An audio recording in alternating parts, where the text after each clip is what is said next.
Guys, go through last lecture notes.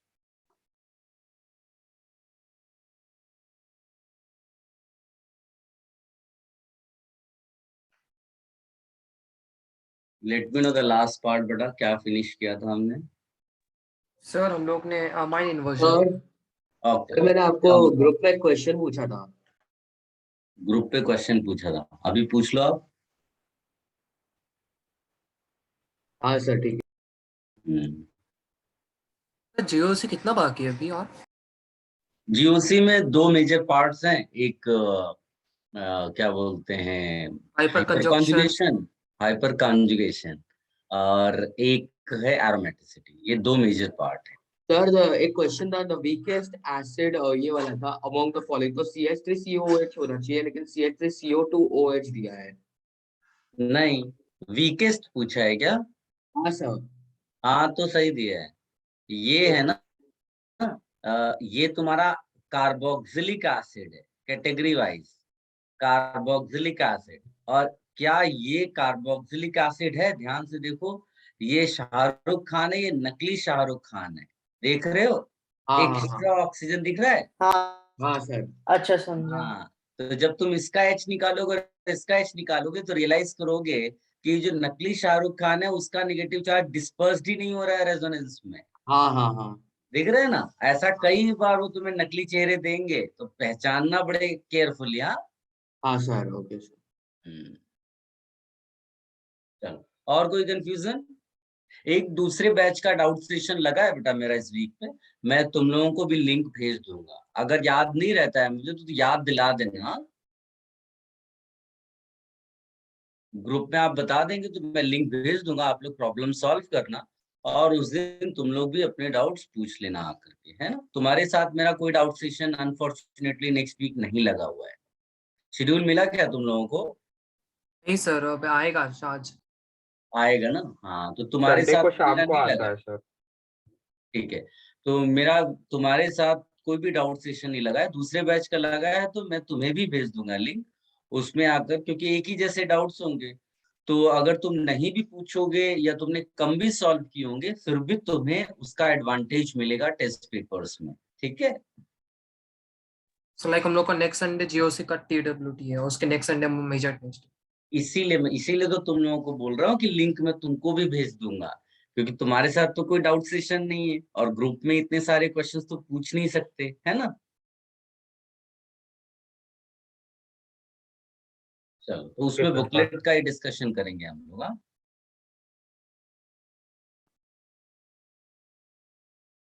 Heading डालिएगा बेटा, intermediate. आज बहुत सारा पोर्शन फिनिश हो जाएगा बेटा।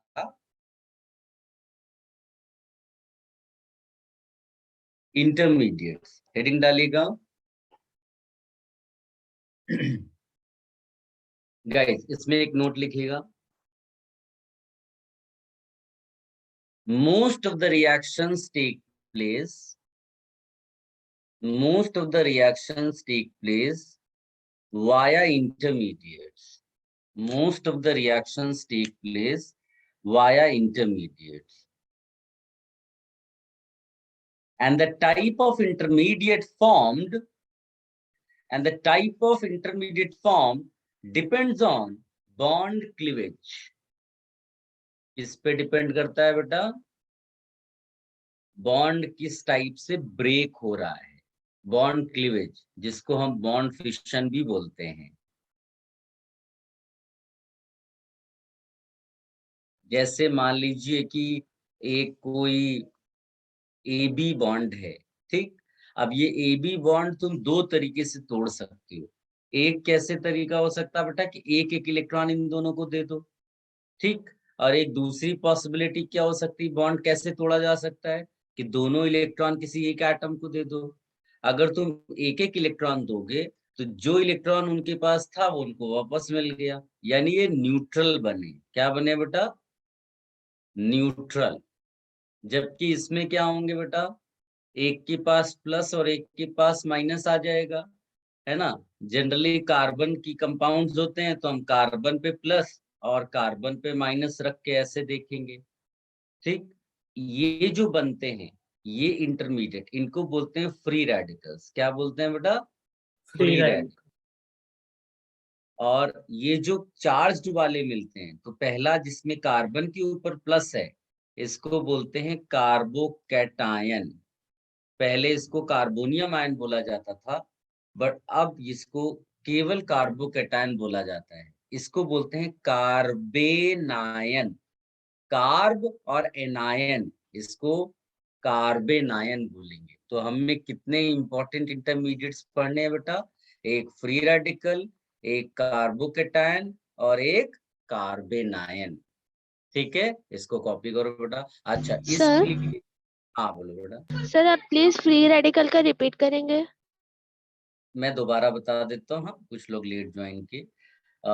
ये जो मैंने बॉन्ड ब्रेक किया है ना, ये दो टाइप्स की होती है। एक होता है होमोलिटिक क्लीवेज और एक होता है हेट्रोलिटिक क्लीवेज। कितने टाइप से बॉन्ड ब्रेक कर सकते हैं बेटा?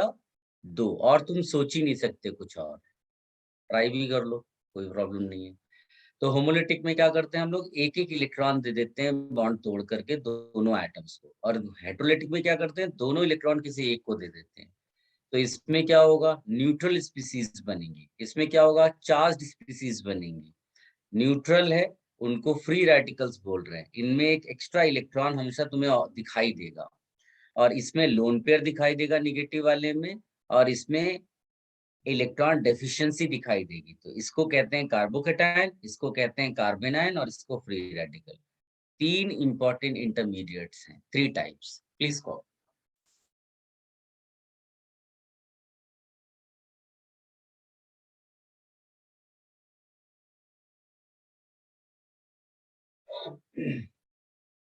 तो सर जो न्यूट्रल वाले उनको फ्री रेडिकल्स बोलेंगे ना? हाँ बेटा।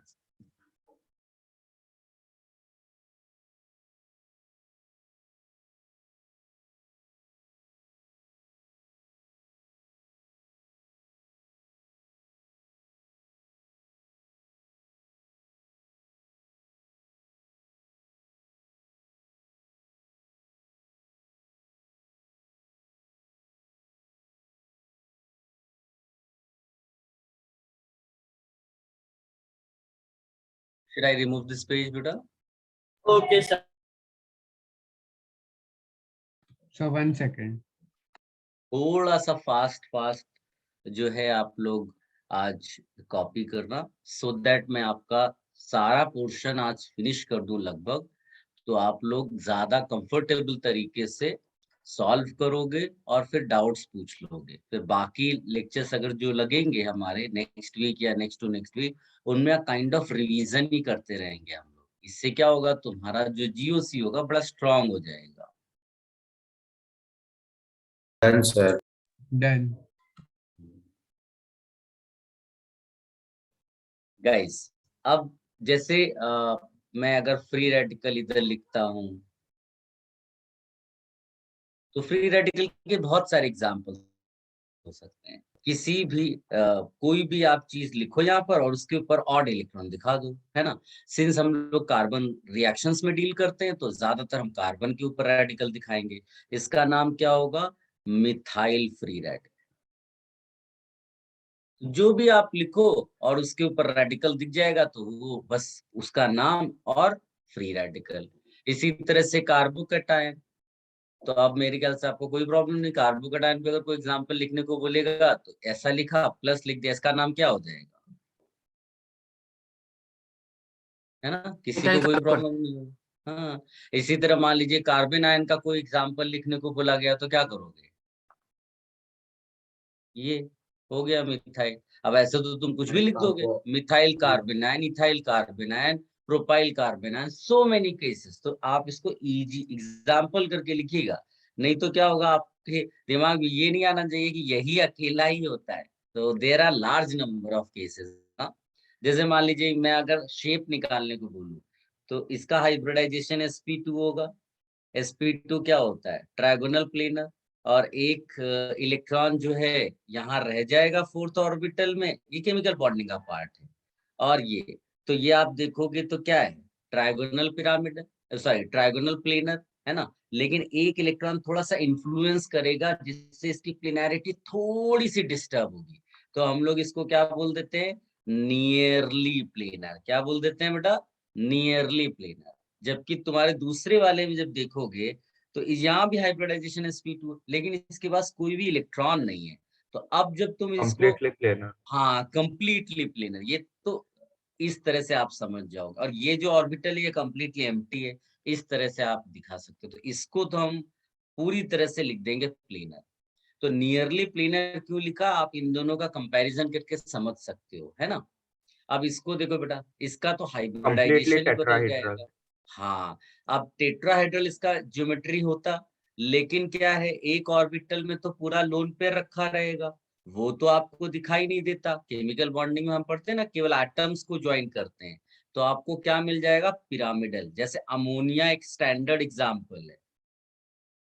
जब मैं केमिकल बॉन्डिंग पढ़ाता था तो पिरामिडल अमोनिया से आप हमेशा मैच कराइए, जब भी तुमको एक लोन पेयर और इस तरह से 3 जो है सिग्मा बॉन्ड्स दिखेंगे तो वो ट्रायंगुलर पिरामिडल शेप हो जाएगा। तो ये कॉपी कर लो बेटा।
डन बेटा। Yes sir.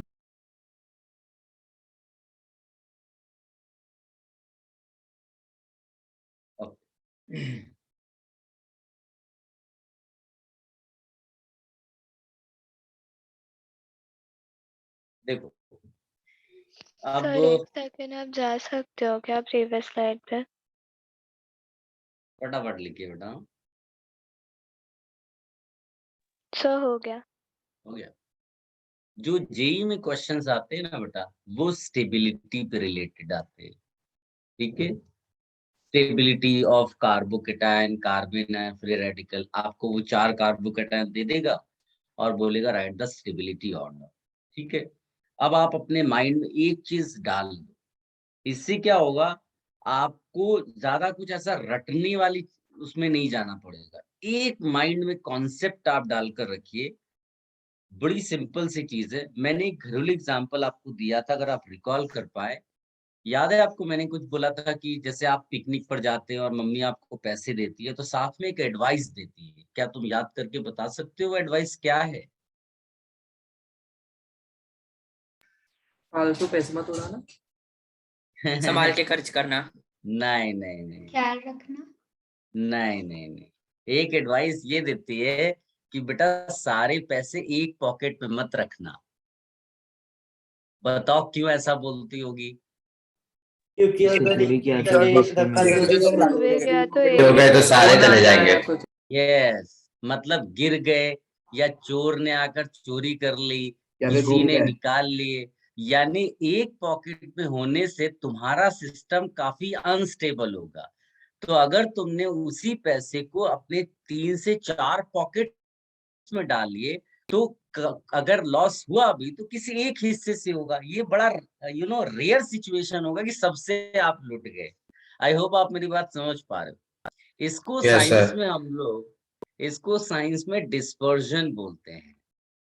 यानी कोई सिस्टम अगर स्टेबलाइज होना है तो क्या होना जरूरी है?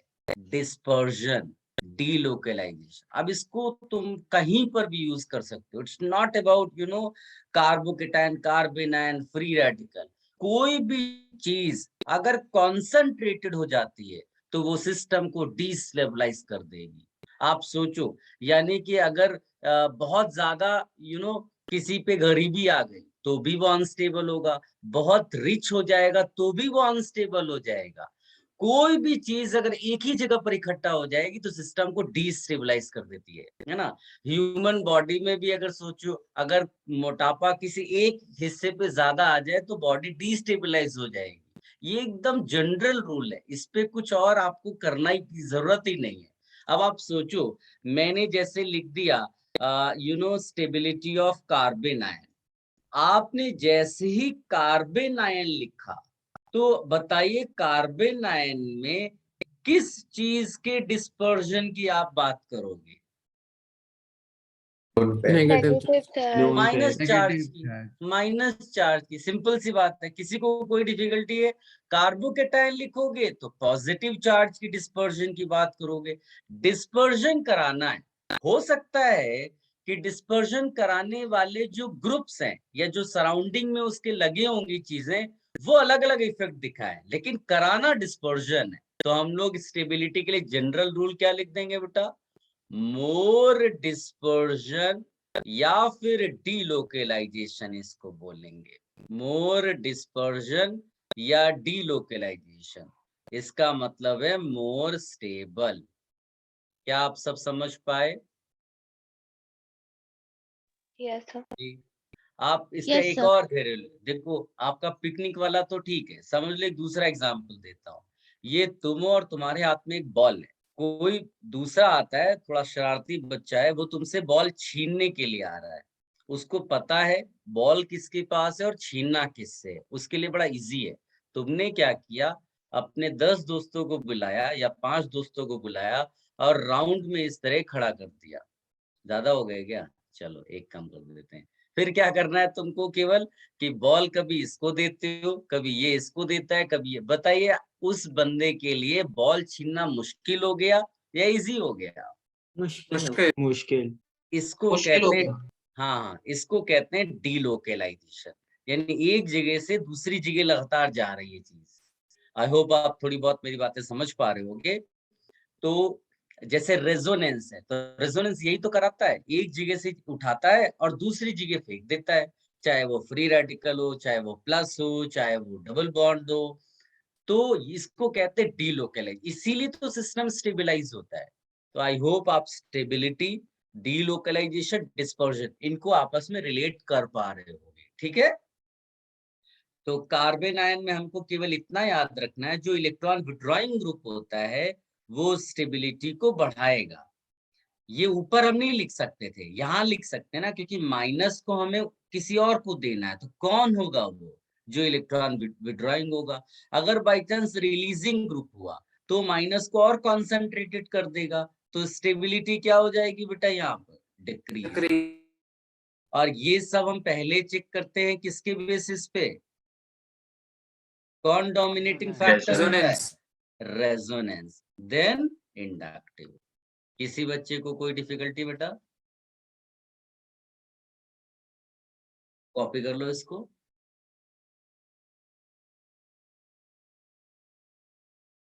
सर अगर कार्बोकटायन की जगह होगा, अगर कार्बोकटायन रहेगा तो फिर इलेक्ट्रॉन रिलीजिंग ग्रुप का स्टेबिलिटी बढ़ेगा मतलब? इलेक्ट्रॉन रिलीजिंग ग्रुप का स्टेबिलिटी नहीं बढ़ेगा। इलेक्ट्रॉन रिलीजिंग ग्रुप जो है वो कार्बोकैटायन की स्टेबिलिटी को बढ़ाएगा। बढ़ाएगा, हाँ। समझ गए ना? Yes sir. तो ऑपोजिट ऑफ कार्बो अनायन होगा। हाँ, मतलब इतना आसान नहीं है, तुम ज्यादा इमोशनल हो गए लेकिन हाँ, स्टाइल यही है। मतलब तुमको मैं बहुत ही सिंपल वे में समझा रहा हूँ, ज्यादा कॉम्प्लेक्स क्यों करना थियरी को, है ना। वैसे भी इतनी सारी चीजें पढ़नी होती, तो जितना आसान करके पढ़ेंगे उतना हमको एग्जाम में रिकॉल करने में हेल्प होगी, ठीक है। और जितने थोड़े कॉम्प्लेक्स चीजें हैं उनको अलग से कर लेंगे तो भी याद रह जाएगा। अच्छा ये तो कॉम्प्लेक्स वाली सिचुएशन थी जो सर ने डिस्कस किया था, तो ये भी माइंड में आएगा आपको, ठीक है। बाकी सारी चीजें सिंपल वे में हम लर्न कर लेते हैं। ये सर इसमें इलेक्ट्रॉन रिलीजिंग ग्रुप में स्टेबिलिटी डिक्रीज हो रहा है क्योंकि वो इलेक्ट्रॉन देगा तो फिर इसको डिस्पर्स करना पड़ेगा, इसलिए ना। इलेक्ट्रॉन रिलीजिंग ग्रुप जो है माइनस को एक ही जगह इकट्ठा करना चाहता है सी के ऊपर, तो सिस्टम डिस्टेबलाइज हो जाएगा। Okay sir. है ना। कोई भी चीज आप सोच लो यार, मतलब दुनिया का समझ लो सारा पानी एक ही जगह इकट्ठा हो जाए तो बाकी पूरा सिस्टम डिस्टेबलाइज हो जाएगा ना। कोई भी चीज अगर एक जगह इकट्ठा हो जाएगी कॉन्सेंट्रेट, यानी वो सेंट्रलाइज्ड वे में वैसा नहीं होना चाहिए, वो डिस्पर्स्ड वे में होना चाहिए। डिक्टेटर जिसको बोलते, सोचो ना, सारी पावर अगर एक इंसान को दे दी जाए तो वो सिस्टम अच्छा नहीं माना जाता।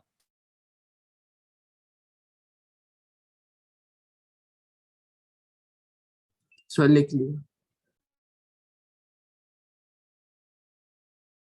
सर आप एक और बार वो एक्सप्लेन कर सकते हो इलेक्ट्रॉन विड्रॉइंग ग्रुप और इलेक्ट्रॉन रिलीजिंग का, कि स्टेबिलिटी इंक्रीज और डिक्रीज कैसे होगा रिस्पेक्टिवली? नहीं, आप ऐसे क्वेश्चन पूछो कि सर आप एक बार एक्सप्लेन कर सकते हो क्या कि इलेक्ट्रॉन विड्रॉइंग ग्रुप और electron releasing group stability carbon ion की कैसे चेंज, का आपने ये नहीं बोला। हाँ सर। हाँ, तो अगर खाली स्टेबिलिटी बोलोगे तो गलत हो जाएगा। तो बेटा कोई हाँ बता सर। सकता है सॉरी। किसी को, एनीवन?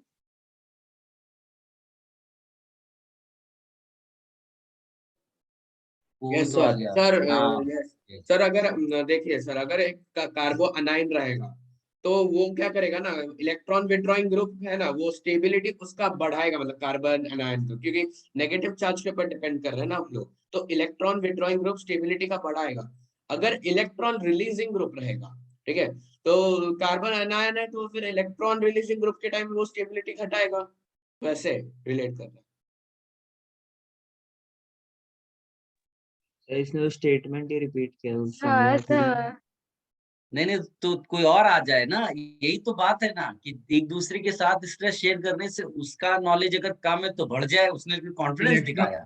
इलेक्ट्रॉन विड्रॉइंग ग्रुप अगर उसमें अटैच होगा तो फिर वो नेगेटिव चार्ज जो है कार्बन आयन में, वो इलेक्ट्रॉन विड्रॉइंग ग्रुप में भी आ जाएगा थोड़ा, तो वो नेगेटिव चार्ज डिस्पर्स हो जाएगा। और वैसे ही अगर इलेक्ट्रॉन रिलीजिंग ग्रुप होगा तो उसका जो चार्ज है वो कार्बन आयन में और बढ़ जाएगा, इसलिए स्टेबिलिटी डिक्रीज होगा। Very got good. It, thank you. अच्छा एक और बात सब बच्चे, ये कार्बो नहीं है, ये क्या है, कार्बे। कैसे बोलना बेटा, कार्बे। और वो क्या था, कार्बो, ठीक है। तो ये बड़ी लोग थोड़ा सा गलत बोलना शुरू कर देते हैं। एक आदत है, अगर आदत गलत पड़ गई तो प्रॉब्लम हो जाएगी। इसलिए कार्बो कैटायन, कार्बेनायन, ठीक है।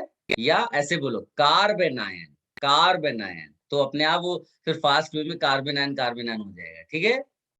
चलो एक यस क्वेश्चन में सर। आपको, गाइस, सबसे आसान है कार्बन आयन का स्टेबिलिटी निकालना, ये राज की बात बता रहा हूं। और सबसे डिफिकल्ट है कार्बोकैटायन का। अगर तुमको क्वेश्चन सॉल्व करने में कार्बोकैटायन के क्वेश्चन स्टेबिलिटी के गलत होते हैं तो अपने माइंड में रखना, इट्स ओके, क्योंकि आप अकेले नहीं हो।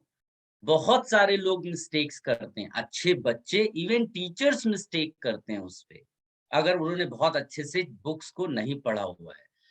लेकिन कार्बन आयन का जो स्टेबिलिटी है वो बड़ा आसान है निकालना, तो इसका क्वेश्चन कभी गलत नहीं होना चाहिए। मेरी बात सबको समझ में आई?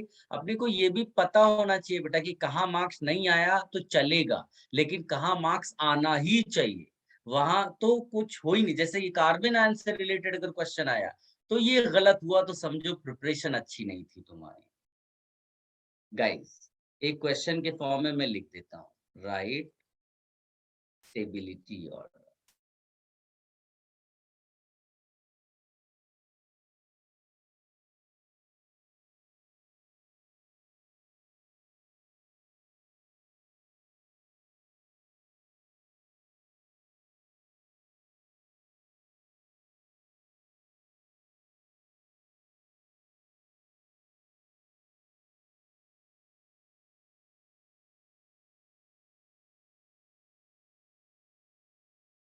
गाइस ये मैंने चार कितने 1 2 3 4 5 लिख दिए। अब आप इनको देखकर बता सकते हो क्या किस किस केस में रेजोनेंस हो रहा है?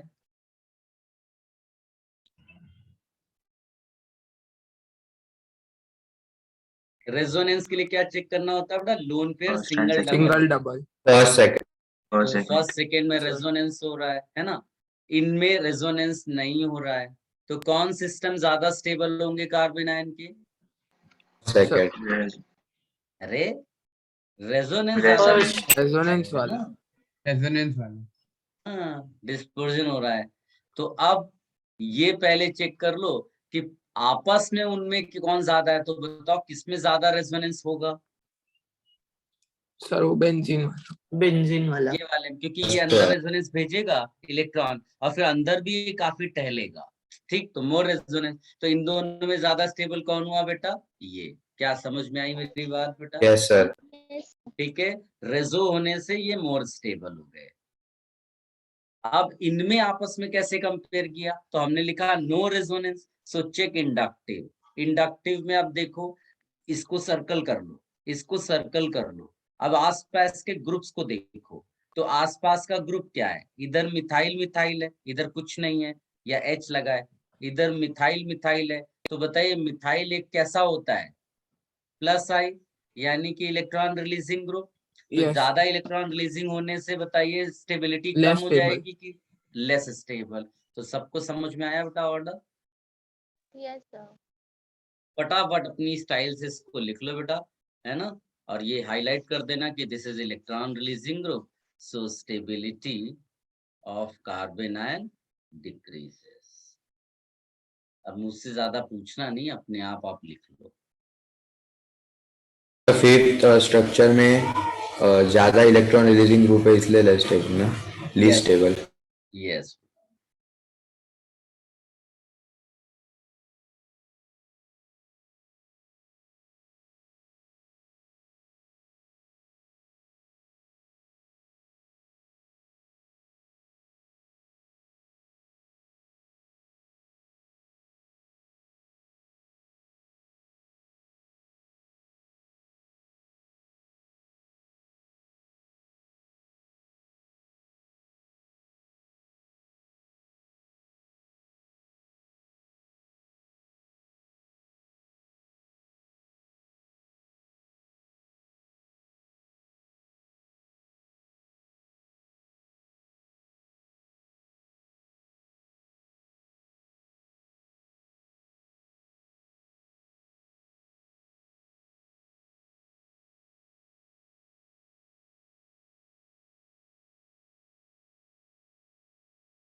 सर हो गया।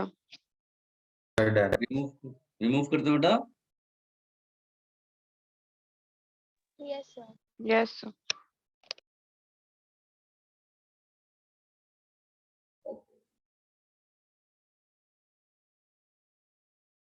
गाइस अब आप दूसरा लिखिएगा स्टेबिलिटी ऑफ कार्बोकैटायन। मैंने क्या बोला? This is what? It's easy, find. हाँ, तो स्टेबिलिटी ऑफ स्टेबिलिटी लिखा है। वो मिस्टेक हो जाती, ह्यूमन एरर। कार्बोकैटायन। अच्छा। मेरी इंसल्ट करना चाहता हूँ अभी नहीं मैं नहीं, बता। मुझे लगा कि नहीं उसमें नहीं, भी कुछ फैक्टर है कि। चल अच्छा। गाइस एक देखो, कोई भी साइंस जो किसी ने प्रपोज की है वो फेल कब हो जाती है? जब कोई ऐसा एक्सपेरिमेंटल ऑब्जर्वेशन आता है जो वो साइंस एक्सप्लेन न कर पाए। मेरी बात समझ में आई बेटा? यस तो सर। बहुत आप, और इसका बेस्ट एग्जांपल आपने एटॉमिक स्ट्रक्चर में पढ़ा है। सो मेनी थियरीज वहां पर आपने देखी होंगी कि एक कोई नया सा एक्सपेरिमेंट करके ऑब्जर्वेशन निकाला, बोला ये पुराना नहीं एक्सप्लेन कर पाता इसलिए ये फेल हो गया। ठीक है, तो यहाँ और उसमें क्या होता है कई बार कि कोई साइंस एंटायरली नहीं आती है, कोई आती सपोर्ट में, यानी पुरानी कुछ चीजों को पिक करेगा और नया कुछ ऐड करके एक नई साइंस प्रपोज कर देगा। और कई बार एंटायरली न्यू आता है, जैसे आपने देखा होगा कि चाहे वो जे थॉमसन के बाद रदरफोर्ड मॉडल आया, फिर कंटिन्यूएशन में नील बोर आया, तो थोड़ा थोड़ा चेंज करके उन्होंने आगे बताया, और ये सारी सारी क्लासिकल मैकेनिक्स थी।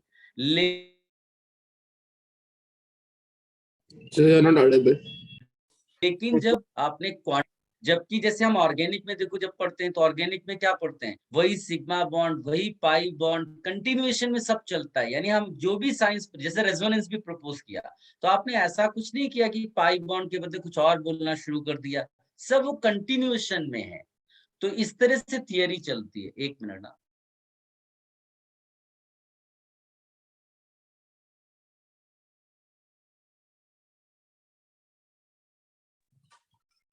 गाइस, सो अनफॉर्चुनेटली जब इसमें कार्बोकेटायन में हम जैसे डिस्कस करते हैं, एक एग्जांपल मेरे को देने दो।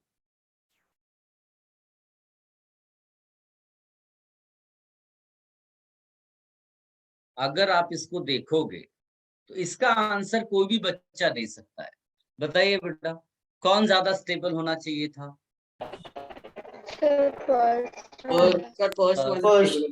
फर्स्ट वाला। क्यों? क्योंकि इसमें रेजोनेंस है। एकदम सिंपल सा, इसमें कोई डिफिकल्टी नहीं आनी चाहिए, राइट ना? ये, लेकिन अनफॉर्चुनेटली इसका जो एक्चुअल आंसर है वो है ये। सोचिए, यानी कि जो हमारे पास नोन थियरीज है रेजोनेंस, इंडक्टिव, उससे इसका काम नहीं चल पाया। मेरी बात समझ में आई? ठीक, तो ये कैसे एक्सप्लेन किया जाएगा, इसके लिए एक नई साइंस पिक्चर में आई। And let me tell you, this is one of the examples. किसी थियरी को फेल करने के लिए केवल एक ऑब्जर्वेशन उसके अगेंस्ट आप दिखा दो, आपको 100 ऑब्जर्वेशंस दिखाने की जरूरत नहीं है। एक भी अगर एक्सपेरिमेंटल ऑब्जर्वेशन ओल्ड थियरी नहीं एक्सप्लेन कर पाई तो वो फेल हो जाती है। फेल हो जाती है, इनकम्प्लीट बोला जाएगा। तो यहाँ पर काइंड ऑफ इनकम्प्लीट हम बोलते हैं, फेल पूरी तरह से नहीं बोलते हैं। तो उसके सपोर्ट में, यानी कि एक्स्ट्रा जो थियरी रिक्वायर्ड है टू एक्सप्लेन दिस, वो है हाइपर कॉन्जुगेशन। आप समझ पाए हाइपर कॉन्जुगेशन क्यों पढ़ने की जरूरत पड़ रही है? सर एक बार पीछे के साइड में क्योंकि वो ऑब्जर्वेशन को Yes, एक्सप्लेन नहीं कर पाते। हाँ, क्योंकि वो ऑब्जर्वेशन हम रेजोनेंस और इंडक्टिव मिला के जो एक्सप्लेन करते थे, वो उससे ये ऑब्जर्वेशन एक्सप्लेन नहीं हो पा रहा है। तो हाइपर कॉन्जुगेशन कैसे हेल्प करेगा वो अभी पता चल जाएगा आपको। इसको चाहिए तो कॉपी कर लो और फिर आप हेडिंग डाल देना हाइपर कॉन्जुगेशन।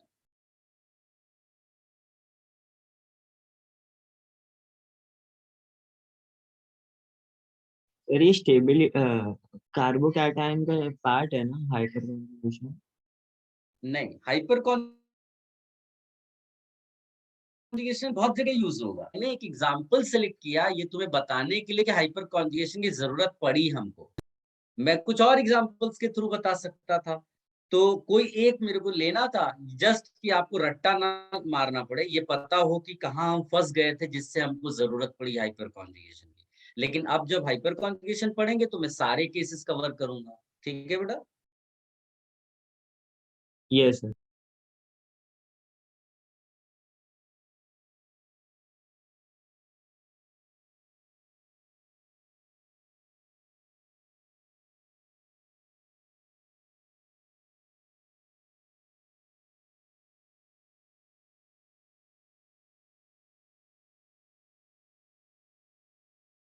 तो हो गया। सर हाइपर कॉन्जुगेशन और क्रॉस कॉन्जुगेशन में क्या डिफरेंस है?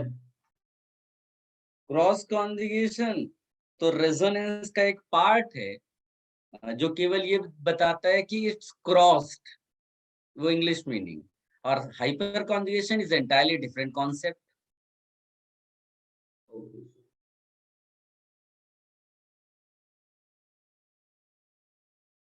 शुरू करें बेटा?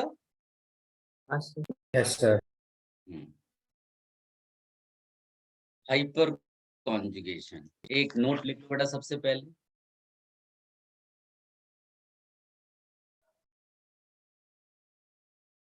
When a system containing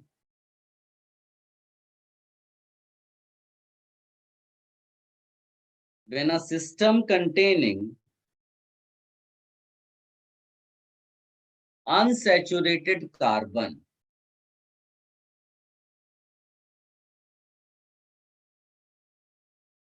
when a system containing unsaturated carbon, अब ये अनसैचुरेटेड कार्बन क्या होता है? Double triple bond, sp2 carbon और sp carbon. When a system containing unsaturated carbon, bracket में sp2 और sp, examples alkyl cation, alkyl cation means alkyl carbocation, alkyl cation, alkyl free radical, alkene, etc., attached to a saturated carbon, attached to a saturated carbon containing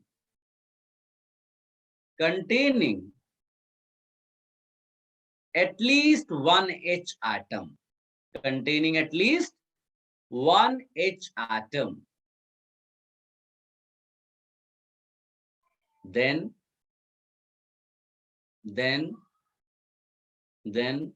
sigma bonding electrons,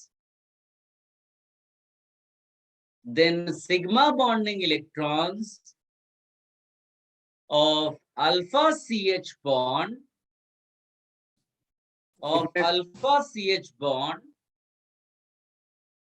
sigma bonding electrons of alpha CH bond get delocalized with vacant orbital or half-filled orbital or pi star of unsaturated hydrocarbon, pi star of unsaturated hydrocarbon। Molecular orbital theory याद है बेटा? हाँ, Yes. Pi star क्या होता था?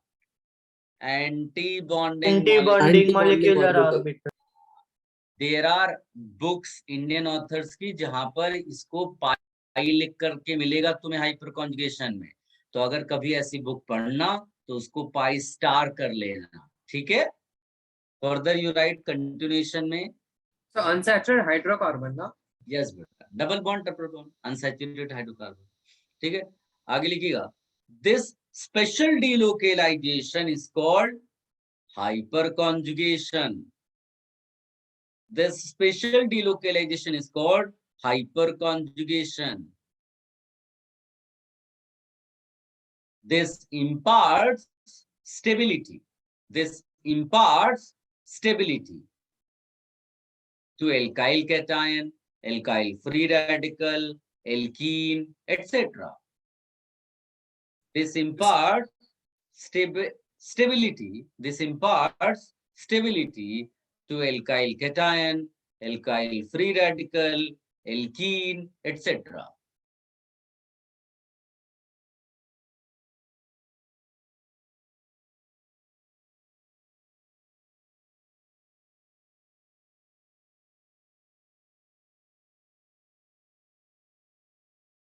एक बार कोई बेटा रीड कर दो पूरा, सो दैट कोई बच्चा हो जिसका छूट गया हो तो वो लिख लेगा।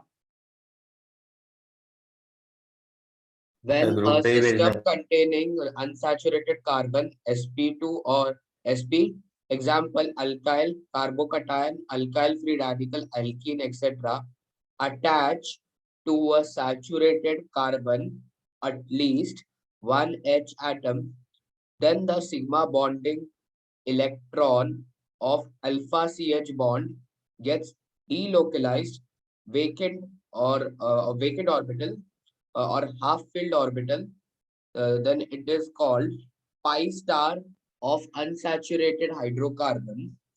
Means this special delocalization is called hyperconjugation. This imparts stability to alkyl cation, alkyl free radical, alkene, etc.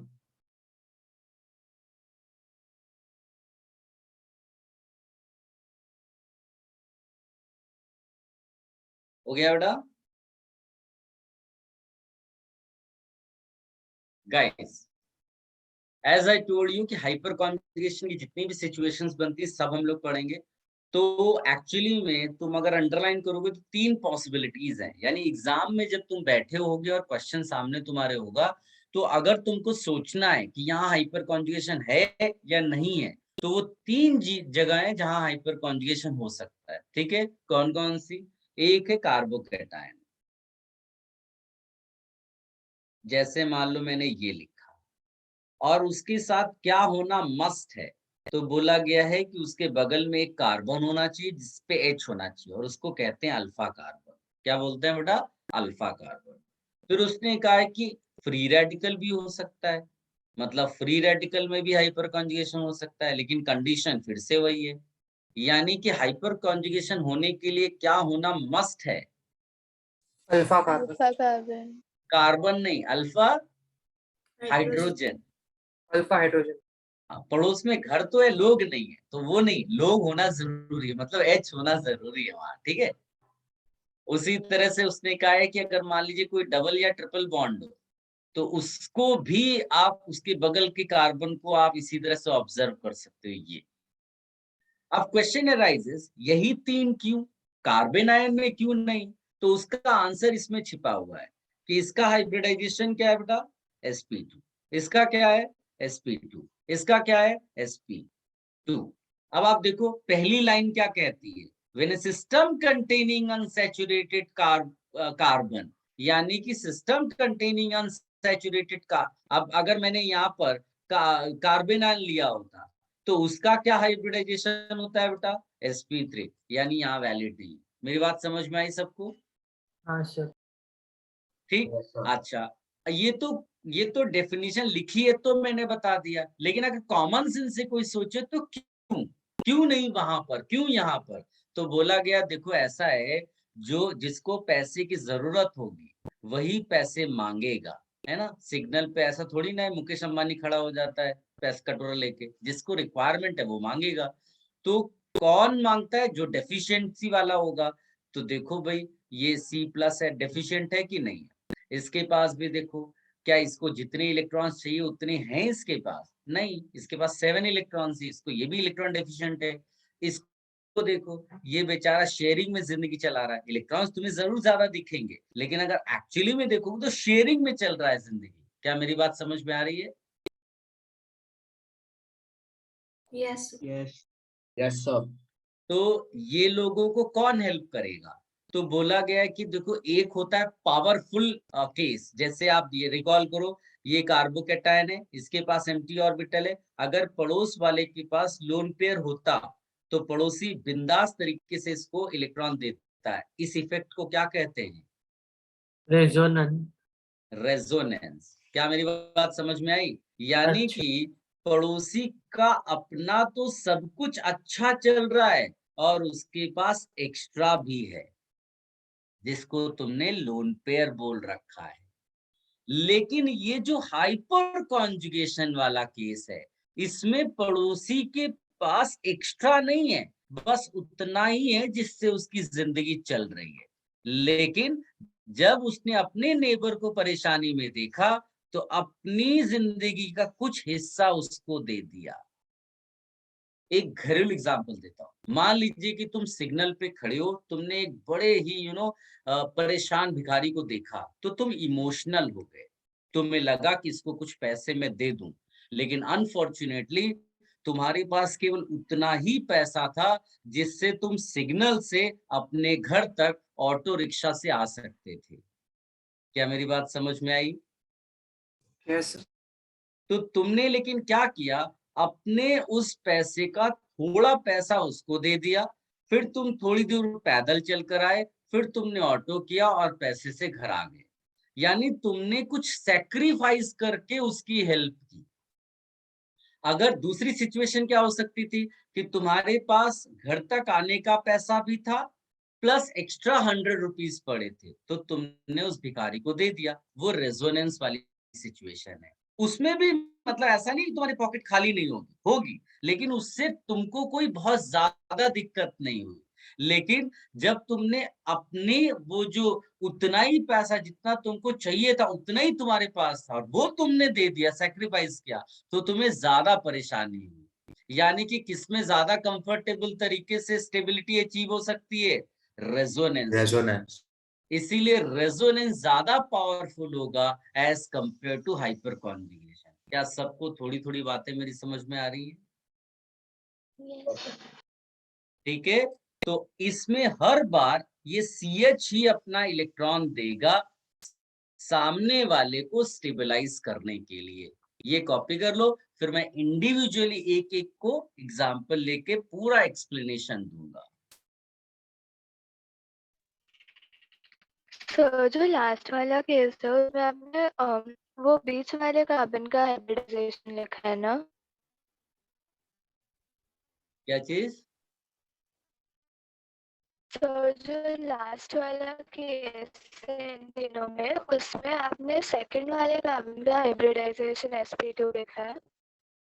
दोनों ही sp2 है बेटा। ये वाला मतलब इसमें इस सिस्टम में 2 कार्बन होते हैं डबल बॉन्ड के बीच, दोनों तो sp2 हाँ, सर वो ओके। CH अपना इलेक्ट्रॉन देगा तो वो बॉन्ड टूट नहीं जाएगा CH का? हाँ वही तो है डीलोकलाइजेशन। इसीलिए तो जैसे तुमने अपना आधा पैसा उसको दे दिया, तो तुमको पैदल चल के आना पड़ा ना, तुम बहुत तकलीफ में आ गए।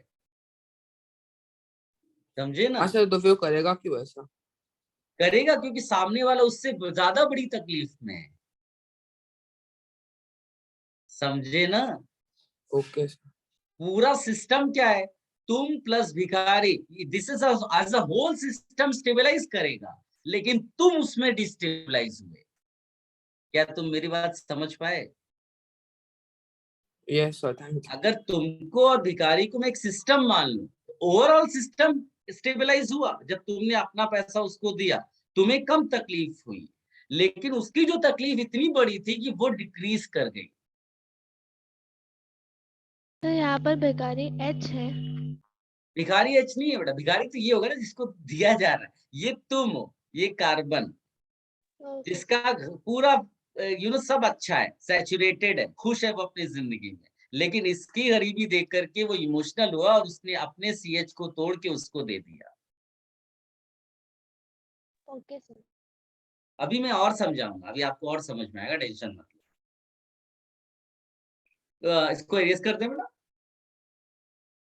हाँ सर। सर स्क्रीनशॉट लेने दे।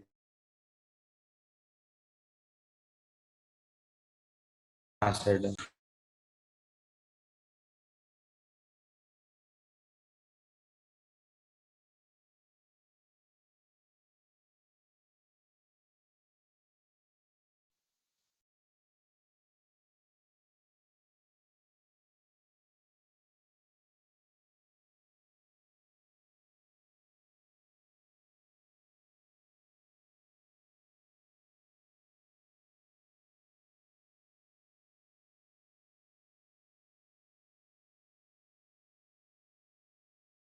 गाइस सबसे पहला हेडिंग डालिएगा, hyper conjugation alkyl cation.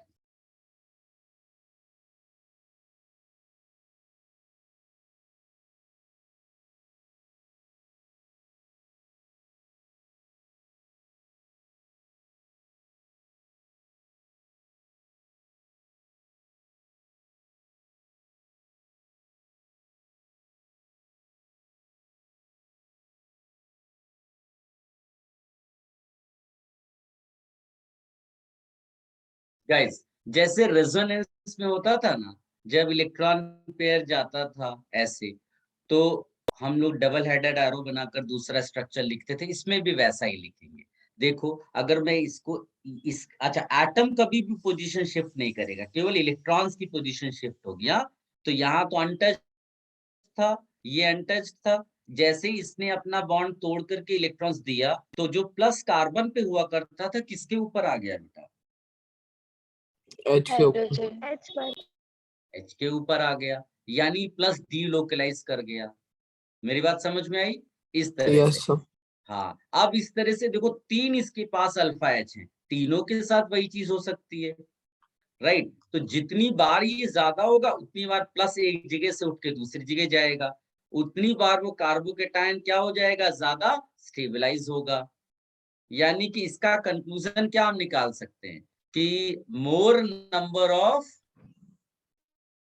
alpha H implies more hyperconjugation, implies more delocalization, implies what? more stability. और स्टेबिलिटी। इस तरह से आंसर निकाला जाएगा। आई होप आप समझ पाए होंगे चीजों को। और ये जो स्ट्रक्चर्स हमने रेजोनेंस जैसे बनाए ना, इनको यहाँ बोलते हैं hyperconjugative structures. What do we say? Hyperconjugative structures. लेकिन ध्यान से देखोगे, कोई बच्चा कहेगा यहाँ तो बॉन्ड ही नहीं है, तो ये तो एसिड है, इसको हटा दो। No no no no, these are imaginary structures. ये एसिड नहीं है, these are imaginary structures, just like resonating structures. ये केवल हम ड्रॉ कर रहे हैं सो दैट हम कुछ प्रॉपर्टीज को एक्सप्लेन कर पाए। इसमें इस स्ट्रक्चर को प्रिंसिपल स्ट्रक्चर बोला जाता है। क्या बोलते हैं बेटा? Principal structure. ये यहाँ बॉन्ड ना होने का मतलब है इनके बीच का फोर्स ऑफ अट्रैक्शन बहुत वीक है। इसका ये मतलब नहीं कि इसको हटा दोगे तो ये यहीं रहेगा। जैसे रेजोनेंस में एटम्स की पोजीशन चेंज नहीं होती थी, राइट? केवल इलेक्ट्रॉन्स या चार्जेस इधर उधर जाते थे, वैसे यहाँ पर भी है। तो पोजीशन कुछ चेंज मत करना, जैसा वही रखा है। खाली ये बोला जाएगा कि इसकी स्टेबिलिटी एक नॉर्मल रेजोनेटिंग स्ट्रक्चर के कंपैरिजन में बहुत खराब है, इसीलिए किसको प्रेफरेंस दिया जाएगा जब भी कंपटीशन हो जाएगा? Resonance versus hyper conjugation, resonance. क्या मेरी बात समझ में आई? यस और देखो एक और बात, ये रेजोनेंस जैसा तो है लेकिन रेजोनेंस नहीं है, इसमें कोई बॉन्ड नहीं होता है स्ट्रक्चर्स में, तो इसको हम लोग नाम दे देते हैं नो बॉन्ड रेजोनेंस। जैसे बोला था ना, मुंबई में छोटा कश्मीर है, तो वो कश्मीर थोड़ी ना है, लेकिन कश्मीर जैसी कुछ होगी वो उसके पास चीजें, अगर देखने जाओगे तो वैसे समझ लीजिए कि रेजोनेंस नहीं है ये, लेकिन रेजोनेंस जैसे स्टाइल में डीलोकलाइजेशन वगैरह होता है, तो इसीलिए इसको बोलते हैं नो बॉन्ड रेजोनेंस। किसी को कोई प्रॉब्लम बेटा? एक नया नाम है हाइपर कॉन्जुगेशन का। सर अपने कॉपी साइड करो, में मोर नंबर ऑफ अल्फा क्या लिखा है वो? कोई बताओ बेटा। हाइड्रोजन। ओके तो नीचे मोर हाइड्रोकार्बन है ना? Hyper conjugation. सर आपने बोला ओके रेजोनेंस को ज्यादा प्रेफरेंस मिलेगा HC से। हाँ, सर तो जब फिर कभी वो भी कंपटीशन हो। सर स्टेबिलिटी में पर HC ग्रेटर होगा ना? नहीं, ऐसा कब बोला है? बार बार तो बोल रहा हूँ कि रेजोनेंस को ही प्रेफरेंस मिलेगी।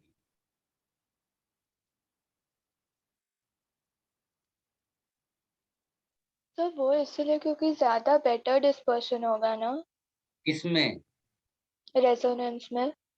हाँ, ज्यादा बेटर हो जाएगा, या आप बोलो कि वहां पर एक्चुअल जो फ्री नॉन शेयर्ड वाला अनशेयर्ड इलेक्ट्रॉन्स होते हैं वो रेजोनेंस में जाते हैं, डीलोकलाइजेशन में जाते हैं, that can be easily donated. यहाँ तो बॉन्ड पेयर जा रहा है ना, जिसका टूट कर जाना बड़ा मुश्किल है। सर तो फिर आपने एक एग्जांपल दिया था पहले, तो उसमें तो इसको दिया था प्रेफरेंस। नहीं, मैंने कभी नहीं दिया, मैंने नहीं कहा नहीं सर ने रेजोनेंस ही नहीं बोला कर था। पाए, अभी हमने उसको एक्सप्लेन नहीं किया है। तुम ज्यादा मत सोचो, जितना चल रहा है उतना ही। अभी हम उस एग्जाम्पल तक वापस जाएंगे जहां हमने शुरुआत की थी हाइपर कॉन्जुगेशन की। ठीक है? Okay sir. Right hand side पे आपने क्या लिखा है? मोर number of alpha H. More number of alpha H implies more hyperconjugation, implies more delocalization, implies more stability.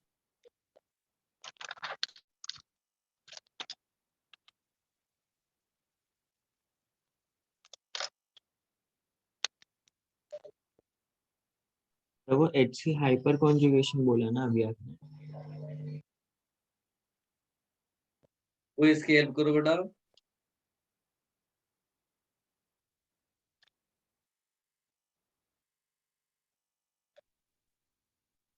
पूछा उसने।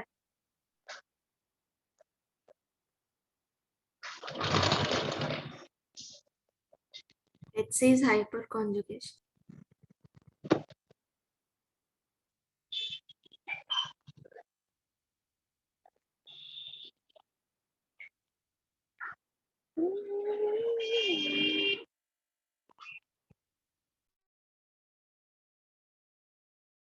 Should I remove this? Sir, 1 minute. 2 minutes.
Done, sir. ठीक है ना। अब इसी तरह लिखिएगा बेटा, हाइपर कॉन्जुगेशन इन alkyl free radical.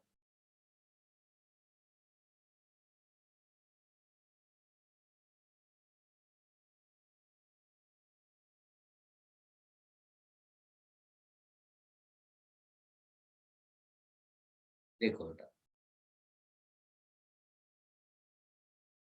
Previous case और इस केस में क्या डिफरेंस है बेटा?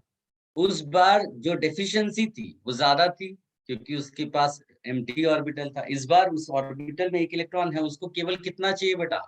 एक।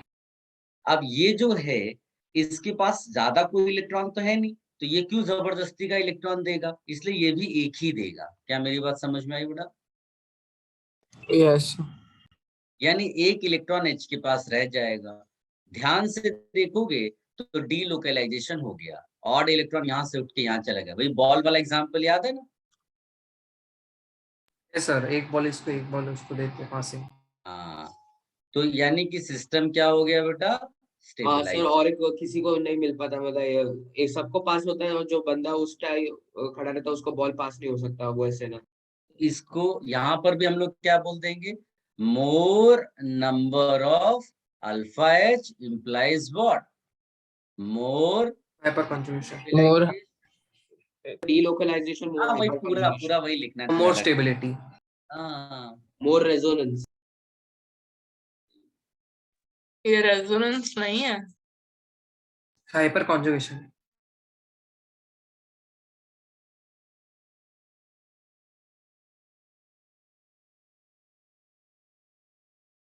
कॉपी कर लो बेटा।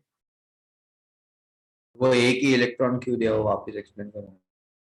अरे एक इलेक्ट्रॉन तो उसके पास है ना ऑलरेडी, एक ही तो मिलेगा तब तो बॉन्ड बन जाएगा। एक एक्स्ट्रा बॉन्ड जो बीच में पाई बना उसके लिए 2 इलेक्ट्रॉन चाहिए था, एक उसके पास ऑलरेडी है, एक और मिलता तो पाई बॉन्ड आ गया। हाँ सर, हाँ समझा।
हो गया सर। हो गया। Now you write hyperconjugation in alkene.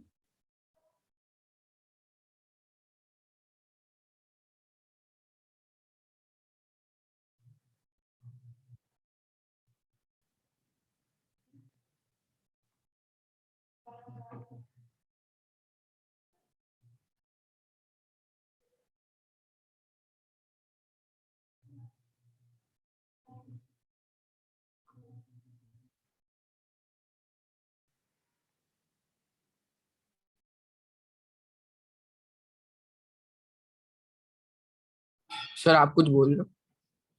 नहीं नहीं, मैं तो ये ड्रॉ कर रहा हूँ। मुझे लग रहा है अब आप कंफर्टेबल हो गए होगे।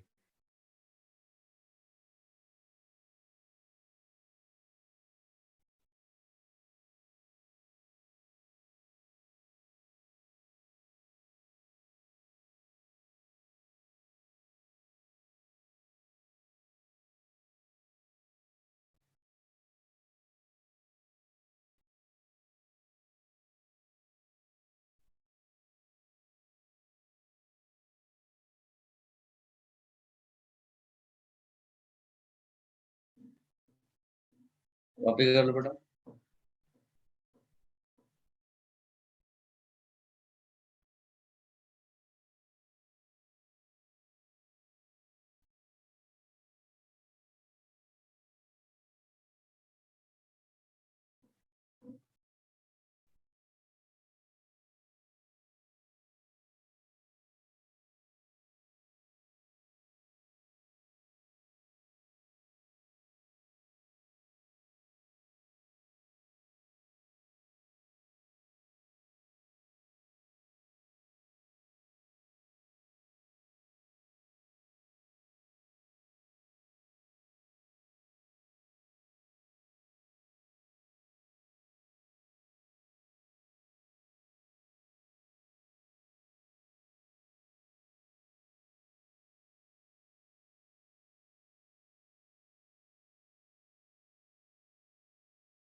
इसको बेकर-नेथन इफेक्ट भी बोला जाता है। पुराने उसमें बोलते थे, इसकी कोई जरूरत नहीं है, लेकिन बाई चांस कहीं लिखा हुआ मिल जाए तो आप घबराना नहीं।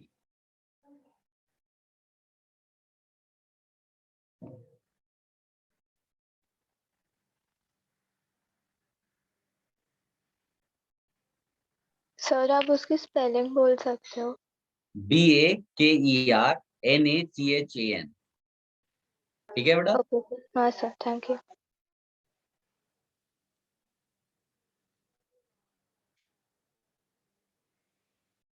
Should I remove this? No, sir, just a minute. No sir,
Can I remove this? Yes, sir. Previous दो टाइप्स में आपने लिखा था more number of alpha H और इसमें अल्फा सी एच। वही चीज हो गई ना, मतलब अल्फा सी एच ज्यादा होगा तो अल्फा एच ही होगा ना, सी तो एक ही है ना। तो वो इसलिए मैं लिख भी देता हूँ ताकि एग्जाम में आ जाए तो आप ऐसा ना सरप्राइज हो जाइए, इतने चेंजेस आप खुद को समझा कर रखें कि इतना अलाउड है, ठीक है। ऐसा हम कोई बोर्ड लेवल जैसा नहीं काम करेंगे कि अल्फा एच लिखा तो अल्फा एच ही वहां मिलना चाहिए, नहीं तो मार्क्स नहीं मिलेगा, ऐसा नहीं होगा। तो थोड़ा अपने आप को ये इसके लिए प्रिपेयर्ड रखना पड़ेगा ना कि चेंजेस कुछ हो सकते हैं, तो इस तरह थोड़ा बहुत माइंड में आना चाहिए। चलो आगे बढ़ते हैं बेटा, एक टेबल बनाते हैं हम लोग। ये मैं आपको बताना चाहता हूँ कार्बोकैटायन का आंसर क्यों लोगों से गलत निकलता है। उसमें किसी की गलती नहीं है, वो साइंस ही ऐसी प्रपोज की गई है, क्या करें। 3 मेजर फैक्टर्स हम लोगों ने पढ़े हैं, कौन कौन से बेटा? रेजोनेंस जिसको एम इफेक्ट बोलते हैं, दूसरा इंडक्टिव इफेक्ट जिसको आई इफेक्ट बोलते हैं, और तीसरा क्या पढ़ हाइपर लिया? कॉन्जुगेशन। Hyper conjugation. अगर मैं आपसे बोलूं कि कार्बोकैटायन, तो क्या कार्बोकैटायन में रेजोनेंस होता है? प्लस सिंगल डबल, यस होता है। क्या इंडक्टिव इफेक्ट होता है? ये तो होगा ही होगा।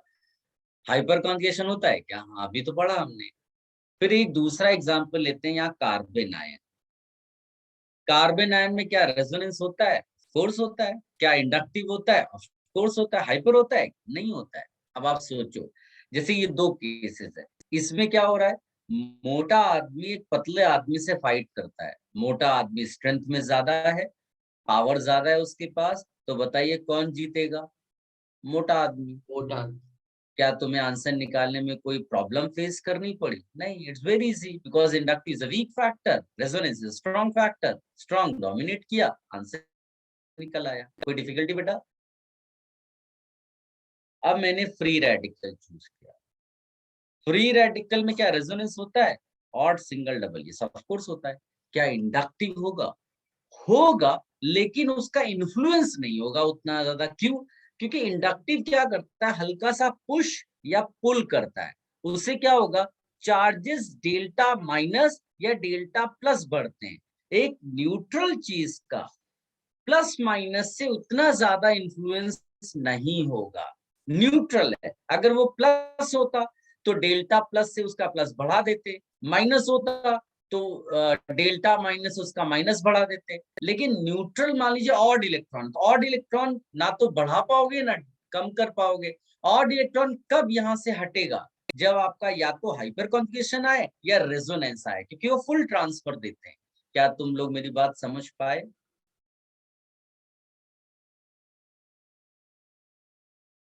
Sir carbon Yes. आयन में हाइपर कॉन्जुगेशन क्यों नहीं है, वो नहीं समझ में आया। वो तो हम पहले ही देख चुके ना, और 3 ही केस तो लिखे थे, उस पे हाँ तो वो प्रॉब्लम समझा, ही नहीं। मैंने 3 केस लिखे, पर लाइक क्यों नहीं होता है वो आप बताओगे? उसके लिए थोड़ी देर के लिए भूल जाओ, मतलब ये मान लेते ही नहीं होता है ना, नहीं तो फिर अब वो ऑलरेडी बता चुका। मेरा अभी ऑब्जेक्टिव कुछ और समझाने का है, तो क्या होगा, बड़ा क्रॉस हो जाए, कंफ्यूजन हो जाएंगे। जो मेन अभी मैं समझा रहा हूँ उसको समझने की ट्राई करिए, जो मैं अच्छा। समझा रहा हूँ कि 2 इफेक्ट। अब इसका मैं ऑलरेडी बता चुका था, उसको अभी थोड़ी देर के लिए मान लो कि आता है। अब फ्री रेडिकल पे फोकस करो। फ्री रेडिकल वाला पॉइंट समझ में आया कि नहीं? मैं क्या कहना चाहता हूँ हाँ कि सर। न्यूट्रल है, इसलिए उस पे इंडक्टिव का उतना असर नहीं देखा जाएगा, ठीक है। अब इसी तरह अब इसमें भी देखो बेटा, 2 ही मेन फैक्टर्स हो गए अब इसके। तो अगर आंसर निकालना है, फिर से मोटा इंसान पतला इंसान फाइट करेगा, कौन जीतेगा? मोटा इंसान। यानी आंसर निकालने में यहाँ भी तुम्हें तकलीफ फेस नहीं करनी पड़ेगी। अब डबल बॉन्ड मान लो, डबल बॉन्ड में रेजोनेंस होता है क्या? यस। यस क्या सर। डबल बॉन्ड न्यूट्रल है या पॉजिटिव या नेगेटिव चार्ज है? बताइए। न्यूट्रल। न्यूट्रल, यानी इस पे भी किसका ज्यादा इफेक्ट नहीं होगा? इंडक्टिव। इंडक्टिव। आंसर निकालने के लिए इसका यूज नहीं करेंगे, थोड़ा बहुत होगा, लेकिन वो इतना नहीं कि उससे आंसर में बहुत ज्यादा चेंज आ जाए इसको। तो आप सोचिए, यहाँ भी मोटा और पतला लड़ाई कर रहे, कौन विनर होगा? मोटा। कहाँ तुमको प्रॉब्लम होगी बताओ? सर जब कार्बन यहाँ फाइट होगी, बाई चांस ऐसा हो जाए कि मोटा इंसान और दो पतले एक साइड में हो जाए और मोटा दूसरे साइड में हो जाए, तो क्या इतनी आसानी से मोटा फाइट जीत पाएगा? No sir. No sir. नहीं। जीत भी सकता है, नहीं भी जीत सकता है, इसीलिए तो यहाँ डिफिकल्टी होती है आंसर निकालने में। क्या आप समझ पाए कि क्यों प्रॉब्लम फेस करना पड़ Yes, रहा है हमें sir. आंसर निकालने में? Yes, ठीक sir. है, तो पहले ये आप टेबल बना लो और टेंशन लेने की जरूरत नहीं है। आप हमेशा मेसोमेरिक वाला ही आंसर लिखना, उसके अलावा जो आंसर्स होंगे वो हम घर से पढ़ के जाएंगे एग्जाम हॉल में। समझ गए? Yes.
Should I remove this, beta?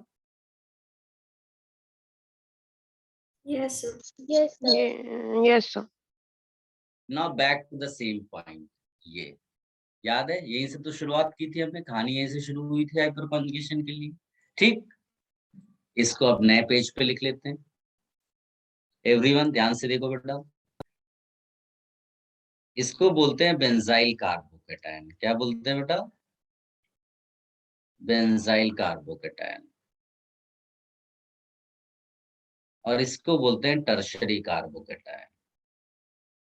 Tertiary carbocation. अब आप ध्यान से देखो, पॉइंट्स यूज करने जा रहा हूं। बताइए पहले वाले में रेजोनेंस है या नहीं है? Yes, sir. Yes, sir. Yes sir है।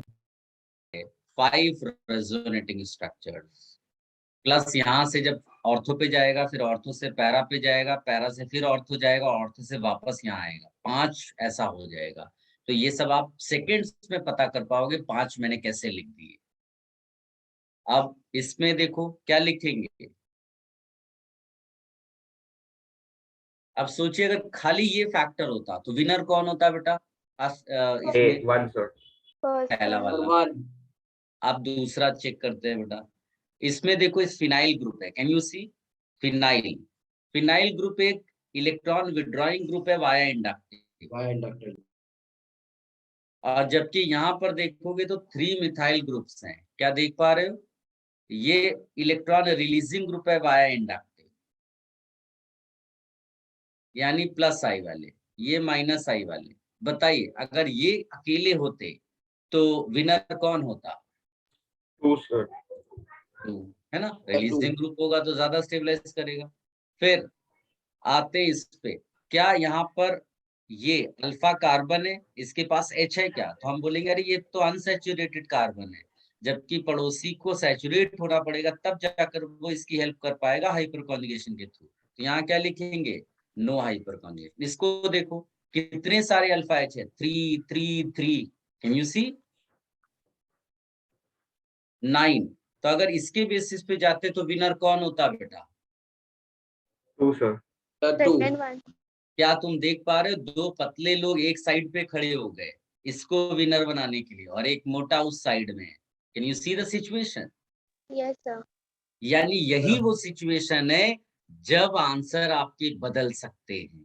ठीक है, तो हम इसमें अब इतनी आसानी से नहीं बदलते, ये रेजोनेंस हमेशा स्ट्रांग है। अब देखो आप, जो पतले हैं लेकिन क्या वो अपनी पूरी पावर इस्तेमाल कर रहे हैं? मैक्सिमम पावर पॉसिबल जो उनके पास है। इट्स लाइक कि किसी बच्चे के पास टैलेंट कम है लेकिन जितने आवर्स अवेलेबल है क्या वो उतने आवर्स लगातार पढ़ रहा है? तो वो यहाँ पर हो रहा है। क्या आप 3 से ज्यादा प्लस आई इफेक्ट ग्रुप लगा सकते हो इस पे? नहीं, क्योंकि उसकी 3 ही वैलेंसी बच रही है प्लस आने के बाद। मैक्सिमम पे है प्लस आई इफेक्ट। क्या 9 से ज्यादा हाइपर कॉन्जुगेशन लगा सकते हो आप इस पे? नहीं, यानी कि ये भी मैक्सिमम पे है। यानी 2 वीक फैक्टर तो हैं लेकिन वो अपने पीक पर हैं। तब जा करके विनर कौन बना बेटा? ये। क्या तुम लोग मेरी बात समझ पाए? हाँ मेरे को 9 अल्फा वाला एक बोल सकते हो, 9 कैसे? 9 काउंटिंग करके 3CH 3CH 3 plus okay 3 okay. Plus 9। समझे ना? अब ऐसे एग्जाम्पल्स तुम निकाल नहीं सकते, लेकिन अगर दिए हो तो तुम एक्सप्लेन कर सकते हो कि क्यों ऐसा हुआ होगा चेंज, क्यों रेजोनेंस यहाँ विनर नहीं हो पाया, दैट यू कैन एक्सप्लेन। तो ऐसे सिचुएशंस को आप एग्जाम में मत रिस्क लेना, घर से हम सारे केसेस पढ़ के जाएंगे जहां जहां प्रॉब्लम्स हो रही होंगी। ठीक है, बाकी सब जगह किसको विनर बनाना है बेटा? रेजोनेंस को। Is my point clear to everyone? Yes sir. Yes, sir. Copy कर लो बेटा इसको।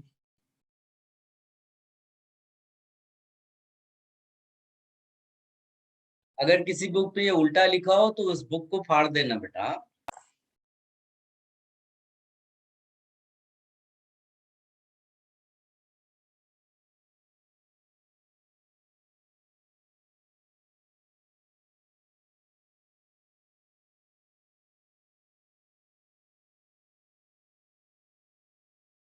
सर सेकंड पॉइंट में इलेक्ट्रॉन रिलीजिंग ग्रुप है तो स्टेबिलिटी डिक्रीज होगा ना?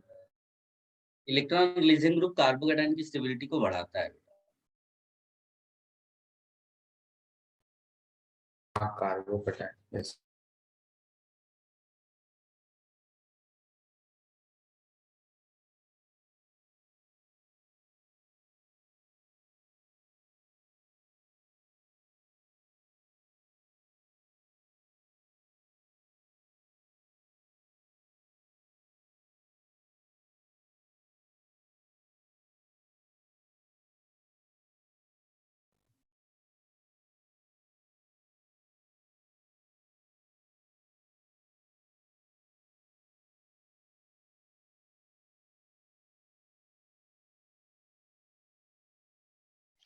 Done sir. बता दें बेटा सबके लिए, कॉपी कर लिया?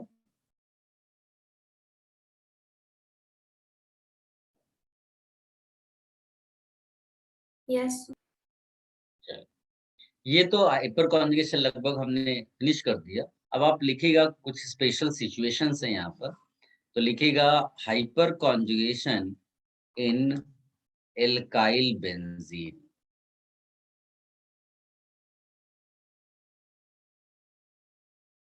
अगर आप लोग थोड़ा बहुत भी नोट्स पुराना रिकॉल करोगे तो मैंने एल्काइल ग्रुप जैसे कि मिथाइल ग्रुप, उसको मैंने जब रेजोनेंस वाली लिस्ट दी थी ना तो प्लस एम में रखा था। तो प्लस एम में ये क्यों रखा जाएगा? इसके पास लोन पेयर तो है नहीं, तो प्लस एम में कैसे रख दिया गया? तो उसका रीजन एक्चुअली हाइपर कॉन्जुगेशन। तो जैसे मैं अगर एक एग्जांपल आपको लूं, let me give you this CH3। तो इसमें होता क्या है बेटा, इसको अगर तुम ध्यान से देखोगे तो ऐसा, तो होता क्या है कि ये हिस्से को ध्यान से देखोगे तो तुम्हें एल्कीन का हाइपर कॉन्जुगेशन दिखाई देगा। कैन यू सी? अभी थोड़ी देर पहले किया था हमने हाइपर कॉन्जुगेशन इन एल्कीन। क्या दिख रहा है सबको बेटा? Yes sir. तो अगर मैं इसका हाइपर कॉन्जुगेट स्ट्रक्चर ड्रॉ करूं तो ये तो अनटच्ड है, ये अनटच्ड है।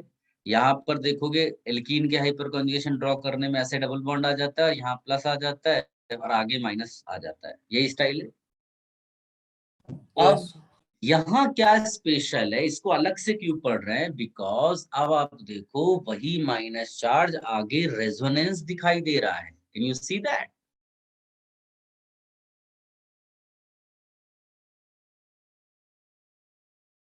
फटाफट यस नो बोलो बेटा, पूरा करने के बाद ये मत बोल Yes, देना sir. सर एक बार और बता दो।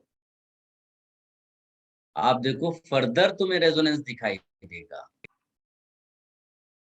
तो इसीलिए इसकी इंपॉर्टेंस है। Because it is not a simple hyperconjugation. Whenever alkyl group is connected with benzene, after one hyperconjugation, you get 3 resonating structures. इसके बाद एक और बना लेना। इसी तरह से मैं दूसरा वाला जो H है उसके साथ भी बना सकता हूँ, like this। फिर इसके भी इसी तरह से बना सकते हैं, ठीक है। तो खास बात क्या होगी कि जब कभी भी हम लोग इसको लिख भी सकते हैं, whenever alkyl group is connected with benzene ring, its electron releasing power is decided by hyperconjugation. Electron releasing power is decided by hyperconjugation. ठीक है। तो अगर बाई चांस आपको बोला जाए कि बताइए इन दोनों एग्जाम्पल्स में किसमें नीचे की तरफ यानी बेंजीन की तरफ ज्यादा इलेक्ट्रॉन जाएगा, तो बताइए कौन सा आंसर होगा? Second. हाँ, यही गलती जो है 90% बच्चे करते हैं। क्यों सेकंड होगा? आप गेस करके बताओ। भले ही वो गलत है, लेकिन तुमने सोचा क्या, ये तो बताओ। सर वो HC. नहीं, अल्फा कार्बन ये वाला है, डबल बॉन्ड ये दिख रहा है, उसके बगल वाला ये अल्फा है। किसके पास ज्यादा अल्फा CH है? देखो, First one. First one. तो यहाँ पर ज्यादा आएगा इलेक्ट्रॉन, यानी कि इलेक्ट्रॉन डेंसिटी अगर ED में लिखूं तो ये ऑर्डर होगा। आप समझ पाए बेटा? Yes, sir. इसको कॉपी कर लो। तो अल्फा कार्बन से बेसिकली आपका मतलब वो है जो डबल बॉन्ड के बगल में है और लाइक जिसके साथ हाइड्रोजन कनेक्टेड है ना? हाँ, okay sir, thank you.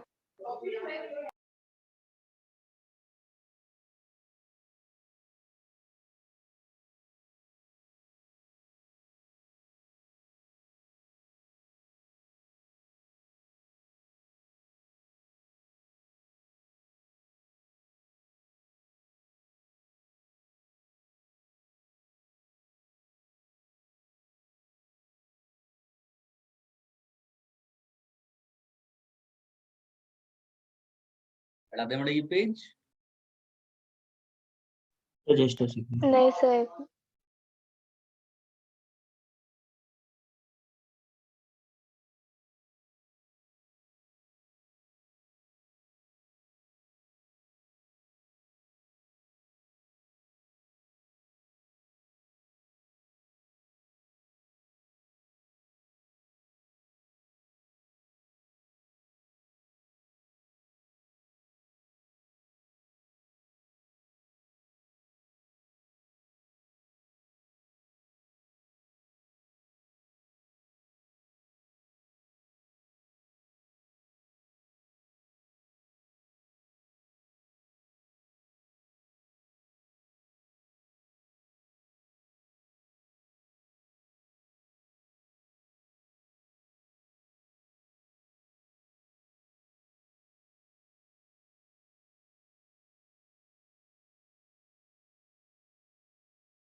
So done. Okay, इसको भी कॉपी कर लो।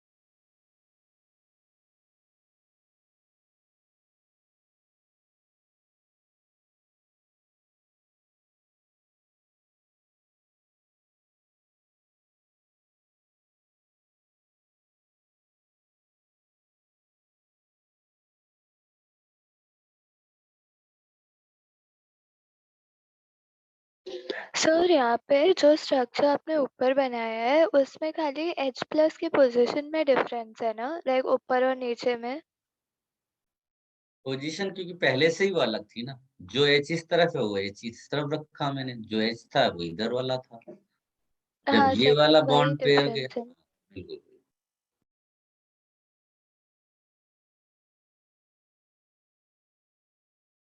रिमूव कर दें बेटा इसको। Yes sir. So please wait. Okay, no issues.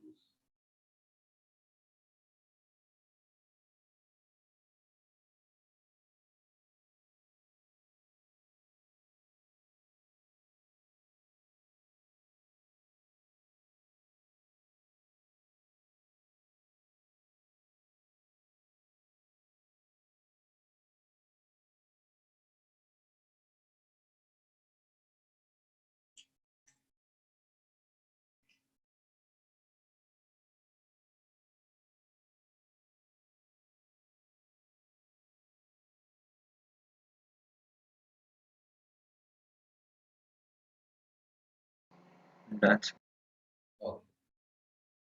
Guys एक छोटा सा पॉइंट इसमें अगर आप रिकॉल करें तो मैंने शायद बताया भी होगा, पहले नहीं बताया होगा तो अभी सुन लो आप।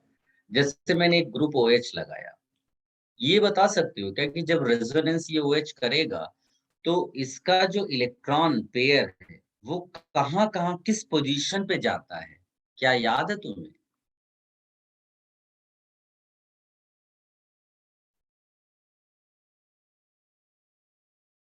नहीं याद हो तो रेजोनेंस करके देख लो।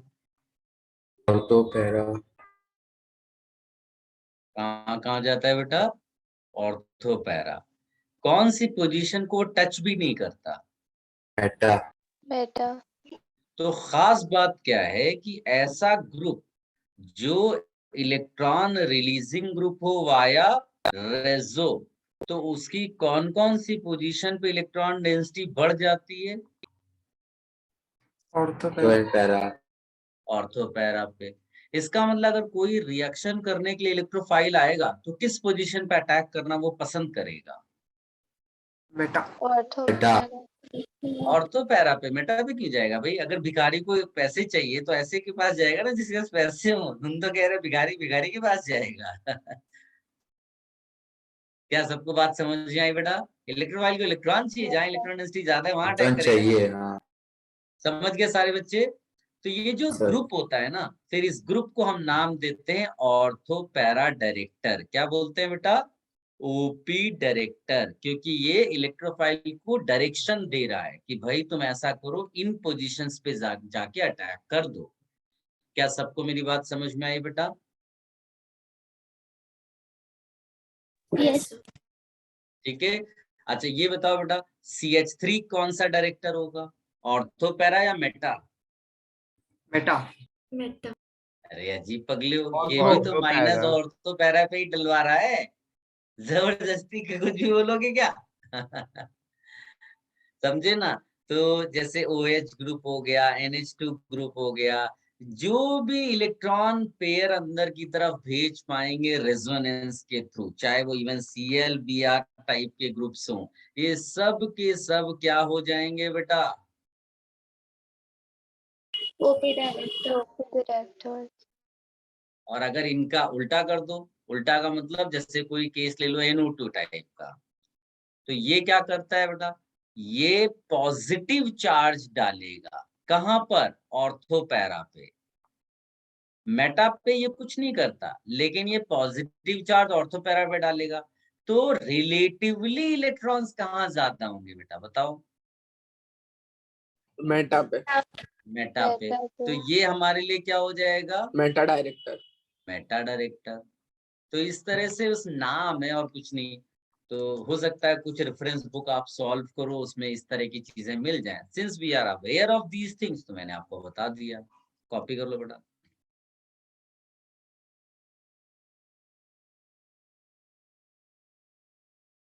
सर जीओसी खत्म हो जाएगा आज? मेजर पोर्शन खत्म हो जाएगा, ठीक है।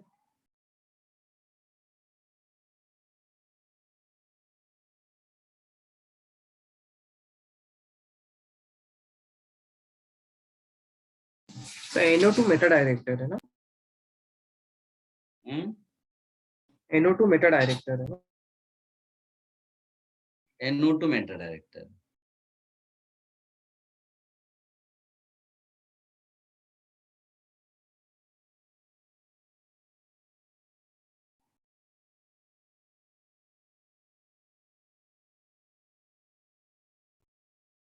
हटा दे बेटा।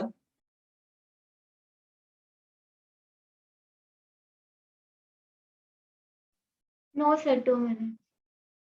आप सब लोग बुकलेट जरूर अटेम्प्ट करना बेटा, क्वेश्चन आए या नहीं आए, अटेम्प्ट जरूर करना, ठीक है। Yes, sir.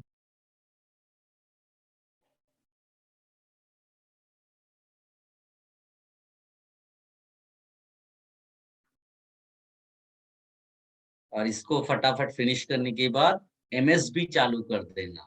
दोबारा बोल रहा हूँ, क्वेश्चंस आए या नहीं आए, अटेम्प्ट जरूर करना, बाकी तो मैं सॉल्व करना सिखा दूंगा, ठीक है।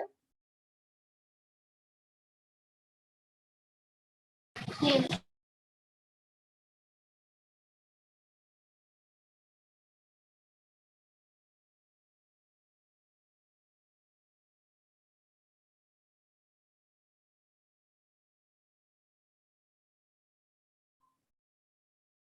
Should I remove this now?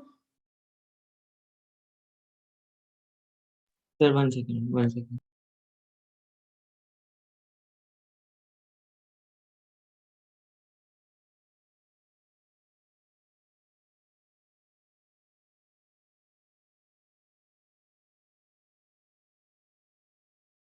Yes, sir. Done.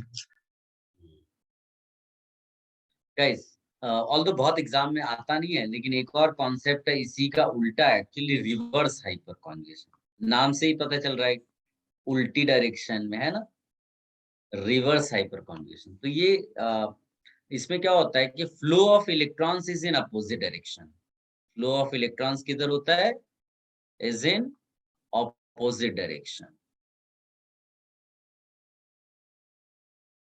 ठीक है। तो इसमें क्या होता है कि जनरली जो जो कार्बन होता है ना, वो किसी स्ट्रॉन्ग इलेक्ट्रोनेगेटिव एलिमेंट से कनेक्टेड होगा। जैसे मान लो ये है सिस्टम ऐसा, और इसको जैसे हम CH से कनेक्ट करते थे, तो Cl हो सकता है ये, या फिर ये क्या हो सकता है बेटा, F हो सकता है। ऐसे स्ट्रॉन्ग इलेक्ट्रोनेगेटिव एलिमेंट्स कनेक्टेड होते हैं, ठीक है। तो एग्जाम्पल लूंगा तो आप सब समझ जाओगे। जैसे हमने बेंजीन रिंग में पिछली बार क्या कनेक्ट किया था बेटा, याद करिए, CH3, याद है। इस बार हम कनेक्ट करते हैं CCl3। तो अब तुम खुद ही रियलाइज कर लोगे बेटा कि ये अपना बॉन्ड पेयर लूज नहीं कर सकता, क्योंकि Cl ज्यादा इलेक्ट्रोनेगेटिव है, ये उल्टा मांगता है। अपोजिट डायरेक्शन समझ में आई क्यों बोल रहा था मैं। तो अंदर पहले माइनस आता था, इस बार क्या आया, बस समझ में आई मेरी बात। तो अब आप देखोगे इसमें प्लस भाग रहा होगा इधर उधर, यस सर। ठीक है। तो इसको रिवर्स हाइपर कॉन्जुगेशन कहते हैं। तो ऐसा कुछ तूफानी चीज नहीं है, लेकिन अपने को एक बार पता होना जरूरी है, नहीं तो क्या एग्जाम में हम कंफ्यूज हो सर जाएंगे। आपने माइनस डाल दिया। I am extremely sorry, human error.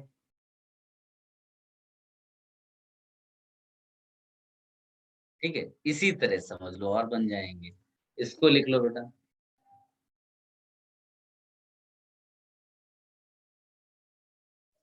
Sir आप पीछे वाली स्लाइड दिखाएंगे। इसमें उल्टा बोलेंगे, ये जो सिग्मा बॉन्ड है ये एक्सेप्ट कर रहा है, और एक्सेप्ट करने वाला एंटी बॉन्डिंग होगा, और देने वाला नॉर्मल पाई है। जबकि इससे इसको कहेंगे pi sigma star hyper conjugation. जबकि इसमें क्या बोलेंगे, कैन यू गेस बेटा, इस वाले में क्या बोलेंगे? देने वाला कौन है? सिग्मा। लेने वाला कौन है? पाई। लेकिन पाई क्या होना चाहिए? स्टार। हाँ, तो इसको सिग्मा पाई हाइपर कॉन्जुगेशन बोल सकते हो। तो इतना कोई डिफिकल्ट नहीं है, वो ऑलरेडी मैंने लिखाया था एक जगह कहीं पर। सर इसमें भी वही है क्या कि मोड लोकलाइजेशन मतलब मोड स्टेबिलिटी? हाँ, लेकिन इसकी कोई जरूरत नहीं पड़ती है, इसके दूसरे एप्लीकेशन है, उसमें उस तरह की जरूरत नहीं पड़ती है।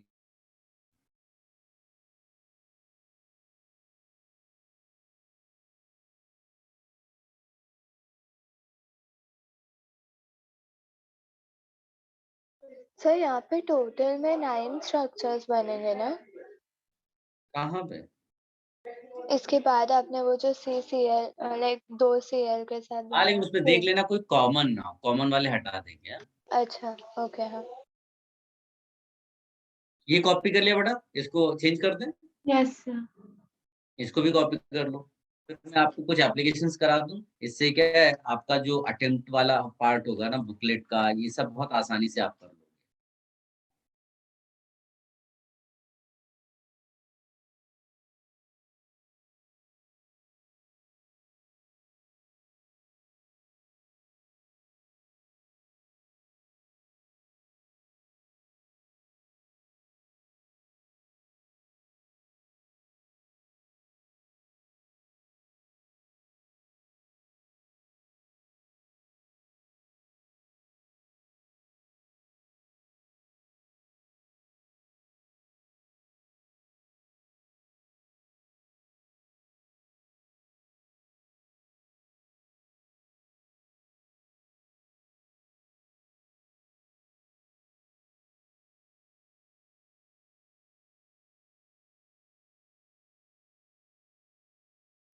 Sir anti bonding molecular orbital लेने का कुछ रीजन है?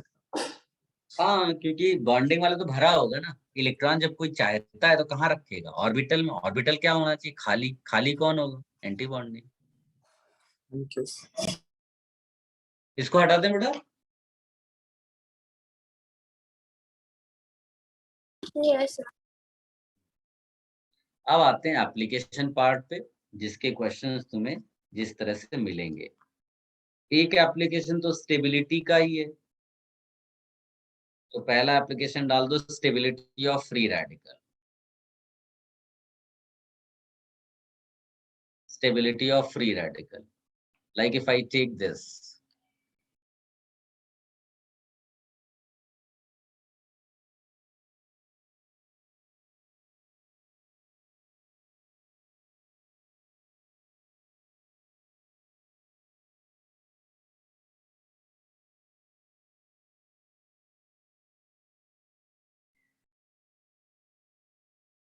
guys, क्या तुम देख सकते हो इन दोनों में रेजोनेंस हो रहा है और इनमें रेजोनेंस नहीं हो रहा है ना? तो ये मोर स्टेबल वाला केसेस हो जाएंगे। और इन दोनों में से किस में रेजोनेंस ज्यादा हो रहा है? फर्स्ट वाले में। ये ज्यादा स्टेबल। क्लियर है बेटा? यस। अब इनमें ज्यादातर फ्री रेडिकल की स्टेबिलिटी हम किससे चेक करते हैं? रेजोनेंस ना हो तो HC हाइपर कॉन्जुगेट। उसके लिए क्या करते हैं बेटा? Alpha H। तो इसको बॉक्स में बंद कर दो, इसको बॉक्स में बंद कर दो, नहीं तो कोई बच्चा क्या इसी H को काउंट कर लेगा। पता चला पड़ोसी के घर के मेंबर्स काउंट करने थे और तुमने अपने घर के ही मेंबर्स को पड़ोसी मान लिया। तो इसके पास कितने हैं बेटा? 9 अल्फा H 6 3 0। तो सबसे ज्यादा स्टेबल पता चल रहा है कैसे हो रहा है? Yes sir. बस आंसर कॉपी कर लो।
Should I remove this beta?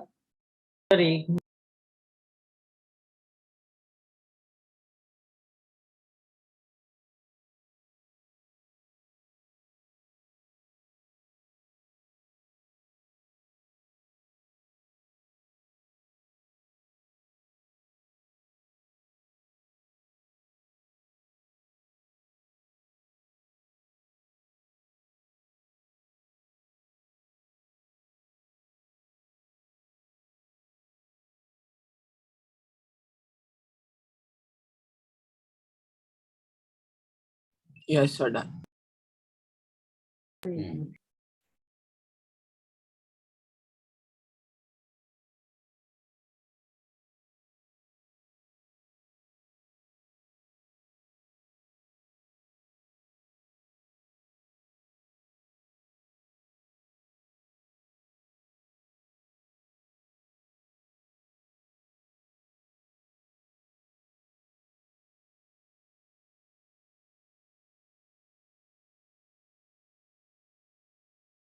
Guys, ये एक नॉर्मल तरीके से आंसर निकालने का स्टाइल है और इसके अलावा 2 नोट लिख लो। उस पर बेस्ड क्वेश्चंस रेयरली आते हैं, बट आप लिख लो। लिखेगा vinyl radical CH2 double bond CH, इसको बोलते हैं विनाइल रेडिकल। इथाइनिल रेडिकल, ये इसको बोलते हैं इथाइनिल रेडिकल।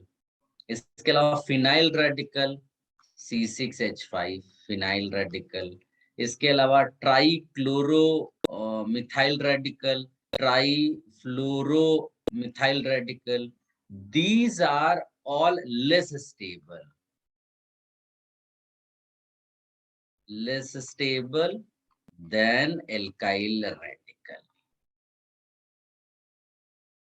ये एक एक्स्ट्रा नोट इस तरह से करके लिखो। इसको ज्यादा सोचने की जरूरत नहीं है, जब ट्राई क्वेश्चंस फ्लोरो आएंगे तब रेडिकल के सोचो। बाद क्या है? ट्राई क्लोरो के बाद ट्राई फ्लोरो। लिख लिया बेटा, इसको हटा दे। एक minute.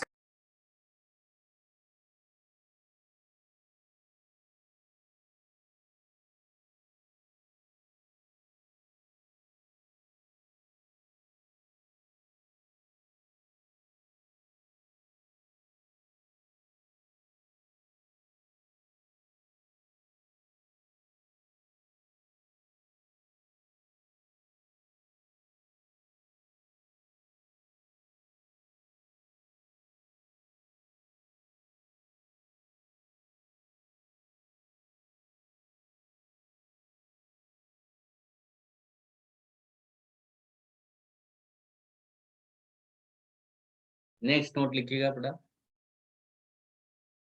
Radical next to C double bond O, C triple bond N और ईथर फंक्शनल ग्रुप और ज्यादा लैंग्वेज पे मत जाना, इसको केवल लिख कर रखो। 99% ये नहीं पूछा जाएगा।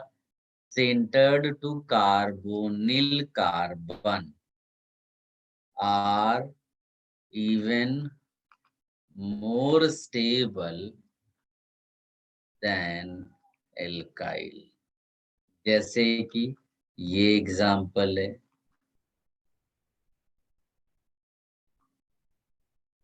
जैसे कि ये एग्जाम्पल है, ये एग्जाम्पल है। ये जो डॉट दिख रहा है ना, इसका मतलब हाँ ऑड इलेक्ट्रॉन।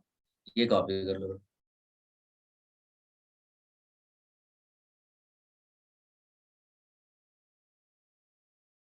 तो नीचे वो आपने एग्जांपल्स दिए ना सर? हाँ बेटा।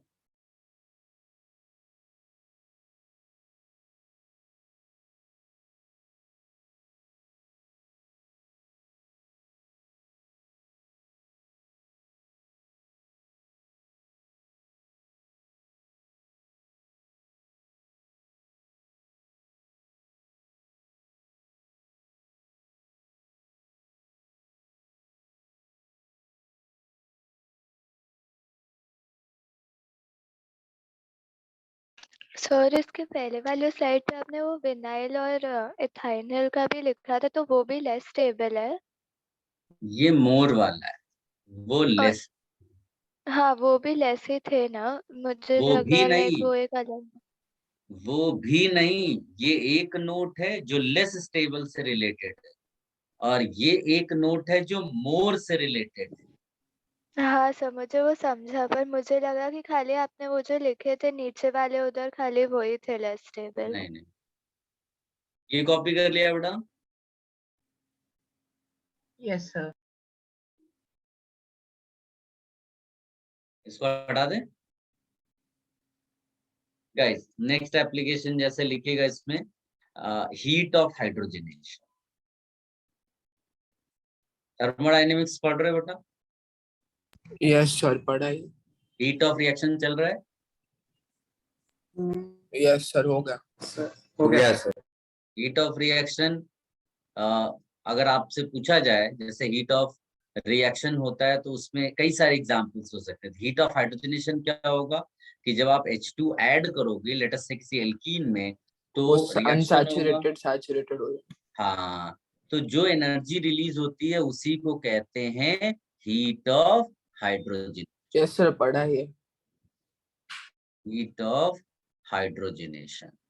तो इसमें यही रहता है, जो ज्यादा रिएक्शन करेगा H2 के साथ वो ज्यादा हीट रिलीज करेगा। तो कौन रिएक्शन नहीं करेगा? जो स्टेबल होगा। तो हम एक लाइन हमेशा लिख कर रखेंगे, इससे आंसर कभी गलत नहीं आएगा। Heat of hydrogenation is inversely proportional to stability. ये आप लिख लो, आपका आंसर कभी गलत नहीं आएगा। Heat of hydrogenation is inversely proportional to stability.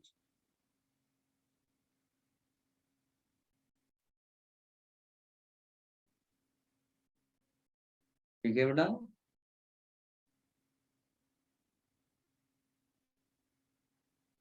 जैसे मान लीजिए कि मैंने आपसे पूछा कि बताइए बेटा CH3 CH double bond CH CH3, और एक एग्जांपल है CH3 CH double bond CH2, किसका हीट ऑफ हाइड्रोजनेशन इन दोनों में ज्यादा होगा? बताइए। तो इसको देखोगे तो फर्स्ट वाला ना? इसके रिस्पेक्ट में बेटा अल्फा कार्बन कौन से हुए? ये। इसके रिस्पेक्ट में अल्फा कार्बन कौन है? ये। बताइए फर्स्ट किसमें वाला। ज्यादा अल्फा कार्बन है? यहाँ मोर अल्फा एच का मतलब मोर स्टेबल। मोर स्टेबिलिटी तो सेकंड। मोर स्टेबल का मतलब लेस HOH की मोर HOH। लेस एचओएच। बस, तो आंसर क्या हो जाएगा HOH का? 2 greater than 1। So simple. Clear है बेटा? इसको कॉपी कर लो।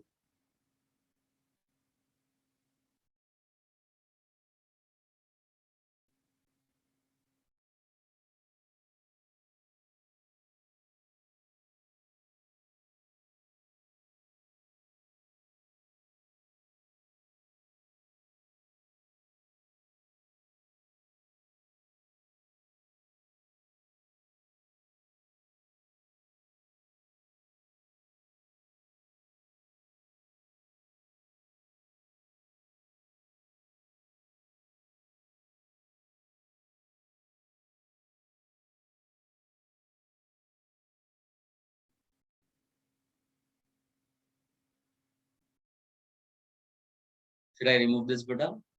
Yes, sir. अब एक क्वेश्चन जो आते हैं वो आता है एक एप्लीकेशन की बॉन्ड एनर्जी, बॉन्ड स्ट्रेंथ, ठीक है, बॉन्ड लेंथ, इन पर बेस्ड क्वेश्चंस वो बनाते हैं। जैसे मैं अगर क्वेश्चन एक दिखाऊं तुम्हें, ये एक कंपाउंड लिया मैंने, एक कंपाउंड मैंने ये ले लिया और यहाँ पर CH3 लगा दिया, एक कंपाउंड मैंने ले लिया सिंपल ये, ठीक, और एक कंपाउंड मान लो मैंने ये ले लिया, ठीक है। अब आप ध्यान से देखोगे, मान लीजिए कि उसने इस बॉन्ड की बात की, ठीक है, इस बॉन्ड की, और उसने पूछा है कि बताइए बॉन्ड स्ट्रेंथ और बॉन्ड लेंथ, इनको ऑर्डर क्या होगा, तो आप कैसे निकालोगे? तो बहुत सिंपल है बेटा, अगर कोई बॉन्ड प्योर डबल है तो उसका जो स्ट्रेंथ होगा वो सिंगल से ज्यादा अच्छा होगा, यस और नो? Yes sir. और अगर बीच में डाल दोगे तो यहाँ आ जाएगा, शायद पहले भी इसका क्वेश्चन किया इस स्टाइल का, यस सर। पार्शियल डबल, तो ये स्ट्रेंथ हो गया। लेंथ के लिए अगर आएगा तो यही ऑर्डर क्या हो जाएगा, single, partial double and then double. तो अब आप देखोगे इसमें रेजोनेंस हो रहा है, रेजोनेंस से डबल बॉन्ड क्या बन रहा है बेटा, सिंगल। इनमें कोई रेजोनेंस नहीं हो रहा है, लेकिन यहाँ पर हाइपर कॉन्जुगेशन हो रहा है, और हाइपर कॉन्जुगेशन में भी डबल बॉन्ड क्या बन जाता है बेटा, सिंगल। सिंगल। अब किसमें हाइपर कॉन्जुगेशन ज्यादा हो रहा है, तो सर्कल्ड के अलावा काउंट करो कितने अल्फा एच हैं, बताइए किसमें ज्यादा अल्फा एच है बेटा, 2 2 3 कितने हो गए, 7, इसमें कितने हैं, 4, इसमें तो कोई नहीं है, तो ये प्योर डबल हो गया लगभग। तो बताइए ज्यादा सिंगल कौन होगा, ये। तो अगर मुझे टोटल में लेंथ का ऑर्डर लिखना हो तो मैं क्या लिखूंगा, 1 greater than 2 greater than 3 greater than 4, ये किस चीज का है, लेंथ। इस जो सर्कल्ड बॉन्ड है इसकी लेंथ का ऑर्डर। थोड़ा बहुत समझ में आया बेटा? Yes, sir. Sir partial double कैसे निकाला आपने, कौन सा है? पहले वाले में सर जनरल में मेरे को नहीं समझ जब भी कोई रेजोनेंस या हाइपर कॉन्जुगेशन होता है तो बॉन्ड शिफ्ट होता है ना, यानी कि वो बॉन्ड ना तो डबल है ना सिंगल है, बीच का बॉन्ड है। तो चाहे रेजोनेंस हो रहा हो चाहे हाइपर कॉन्जुगेशन हो रहा है, दोनों में बॉन्ड जो है वो प्योर नहीं रह जाता। ओके सर, किसी में भी रेजोनेंस या हाइपर कॉन्जुगेशन हुआ तो वो पार्शियल डबल है। हाँ, खाली ये देखना है कि पहले डबल था कि पहले सिंगल था। तो अगर पहले डबल है और सिंगल बन रहा है तो जितना ज्यादा हाइपर कॉन्जुगेशन रेजोनेंस होगा उतना वो सिंगल बन जाएगा, और सिंगल बनने पे क्या होगा, लेंथ बढ़ जाएगी, ठीक है। Yes thank you. ये लिख लो और क्वेश्चन अटेम्प्ट करना आपको। Aromaticity is the only part which is left, उसके बाद ये पूरा चैप्टर फिनिश हो जाएगा।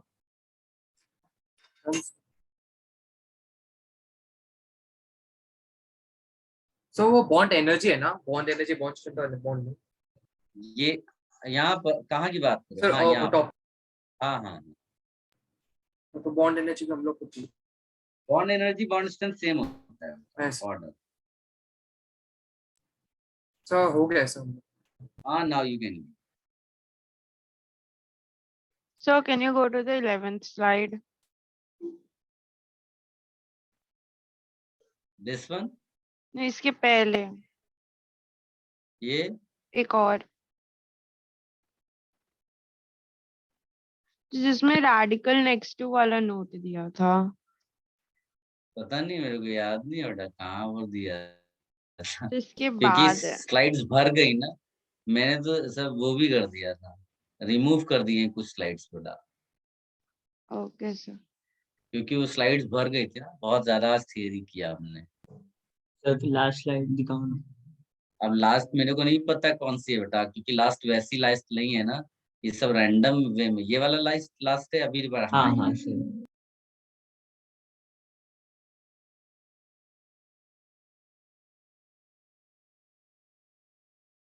चलो अभी आप रेस्ट करो। हाँ